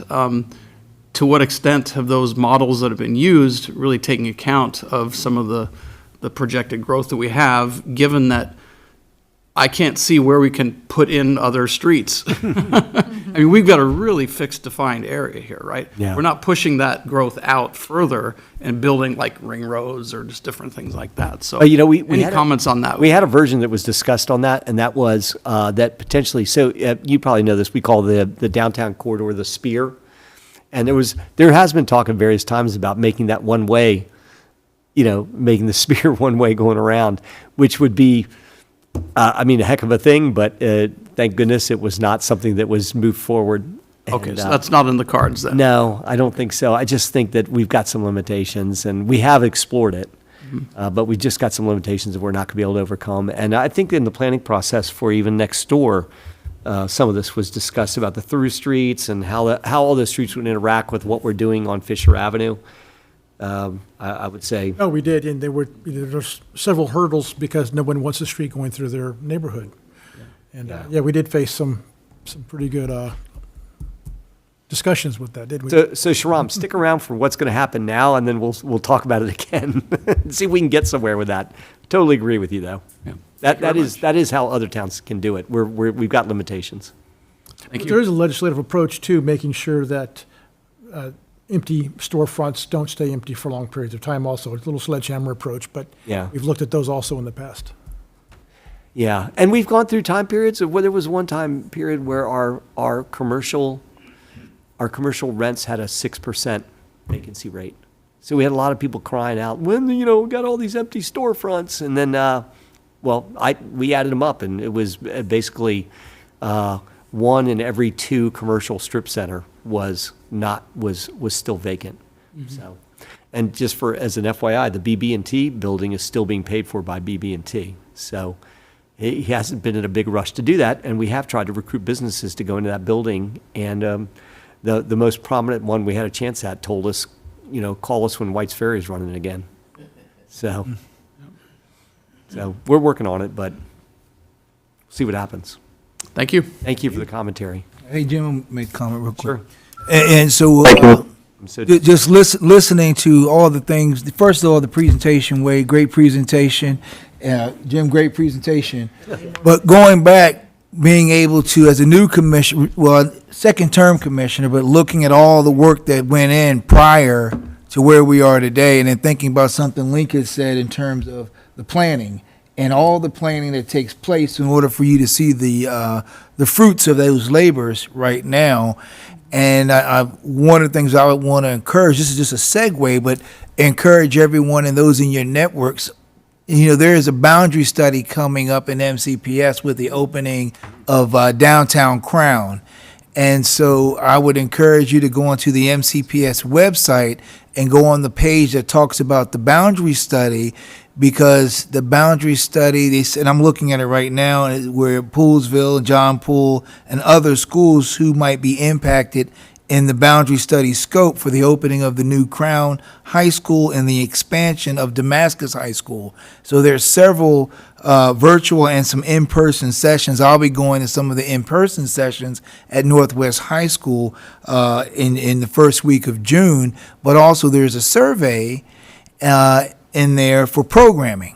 And so I also think it's important to keep an eye on what's happening at the planning stage, because oftentimes people are unaware of what plans are being made, and then when it's time to say something about the implementation of the plan, they weren't around when the plan was being developed.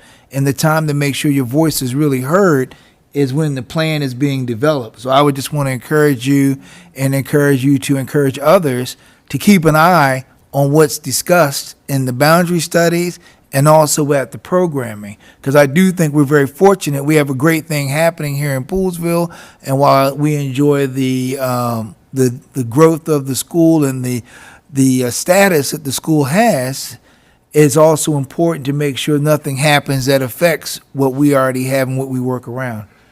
So I just want to make sure that that's on everybody's radar. Appreciate that, Ed, and that's right. Boy, it really does highlight the need to be involved in the planning process, so thank you for that. Yeah, Link, go ahead. That's a good point, Ed. I just wanted to point out that I had a chance to talk to Thomas Taylor about both the boundary study and... Thomas Taylor is the superintendent. He's the superintendent, and the magnet programs.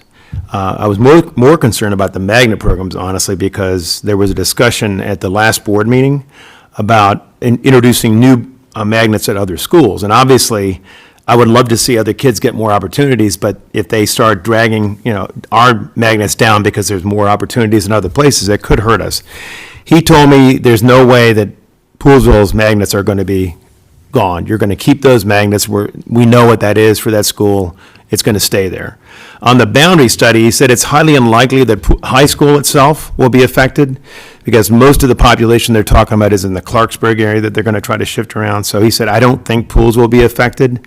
They don't anticipate it right now, but it is something we should be watching very carefully. I agree with you. So. Yeah, good point. Really good point, Ed. All right, anybody else? Any commentary? Anybody else online decide to chime in? They're swinging the bat pretty hard on Facebook right now, so I'll be pushing that back out later on tonight, I think. All right, guys, anything else? Anything else from the audience? I guess it's time for the town manager's report then. Okay. Is there one? Yep, just a couple quick things. Let's see, our fishing tournament is Saturday, May 31st from 9 a.m. to 11 a.m. So Preston's going to be out there, and he's got the ponds all squared away and catching fish and planting fish and everything else. You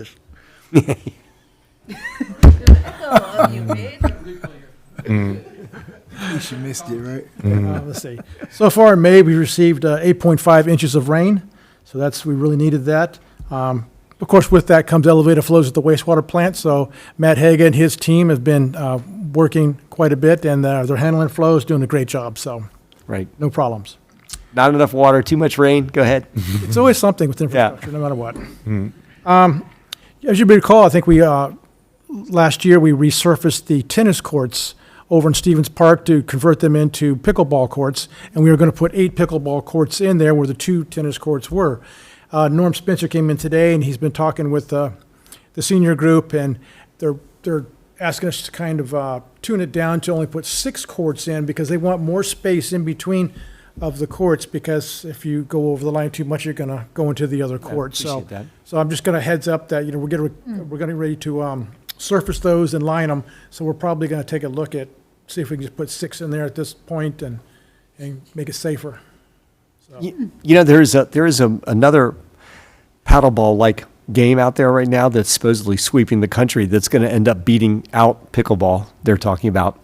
So, yeah. So I just read a study on it, and like there are some municipalities that aren't building pickleball courts anymore. It's already been usurped by another sport. What is it? What's the other one? It's called like paddle or something like that. I'll send a note out Those to everybody. pickleballers are pretty serious. Yeah. I know they are, but I'm doing it. they say it's to the detriment of tennis, but also to that it's going to have it's potentially going to overwhelm pickleball. If I'm not mistaken, we just had some winners in Poolesville win a gold Ah, good point. for Yeah. pickleball, and so you can go check that out on Pickleball Facebook. loyal town. Yeah. Right. I'm just saying. What else you got, Wade? That's all I have. That's it. What's that? Pickleball report. Was it George Coakley? Who won? Who was it that? Yeah, it was 2. Yeah. All right, Yeah, guys. go back and look. Yeah, that's right. Hey, you brought up the recognition. All right, unless there's anything else in the audience for us tonight. Nobody online? Anybody skewering us yet? There, no questions upon the YouTube crowd. No. All right, Motion good. to adjourn. All right, make a motion. Make a motion to adjourn. Second? Motion by Brian, second by Sarah. All in favor? Aye. Aye. Thanks, Alan. Hey, thanks, guys. Thanks, buddy. Yeah, Alan. Yep, take care.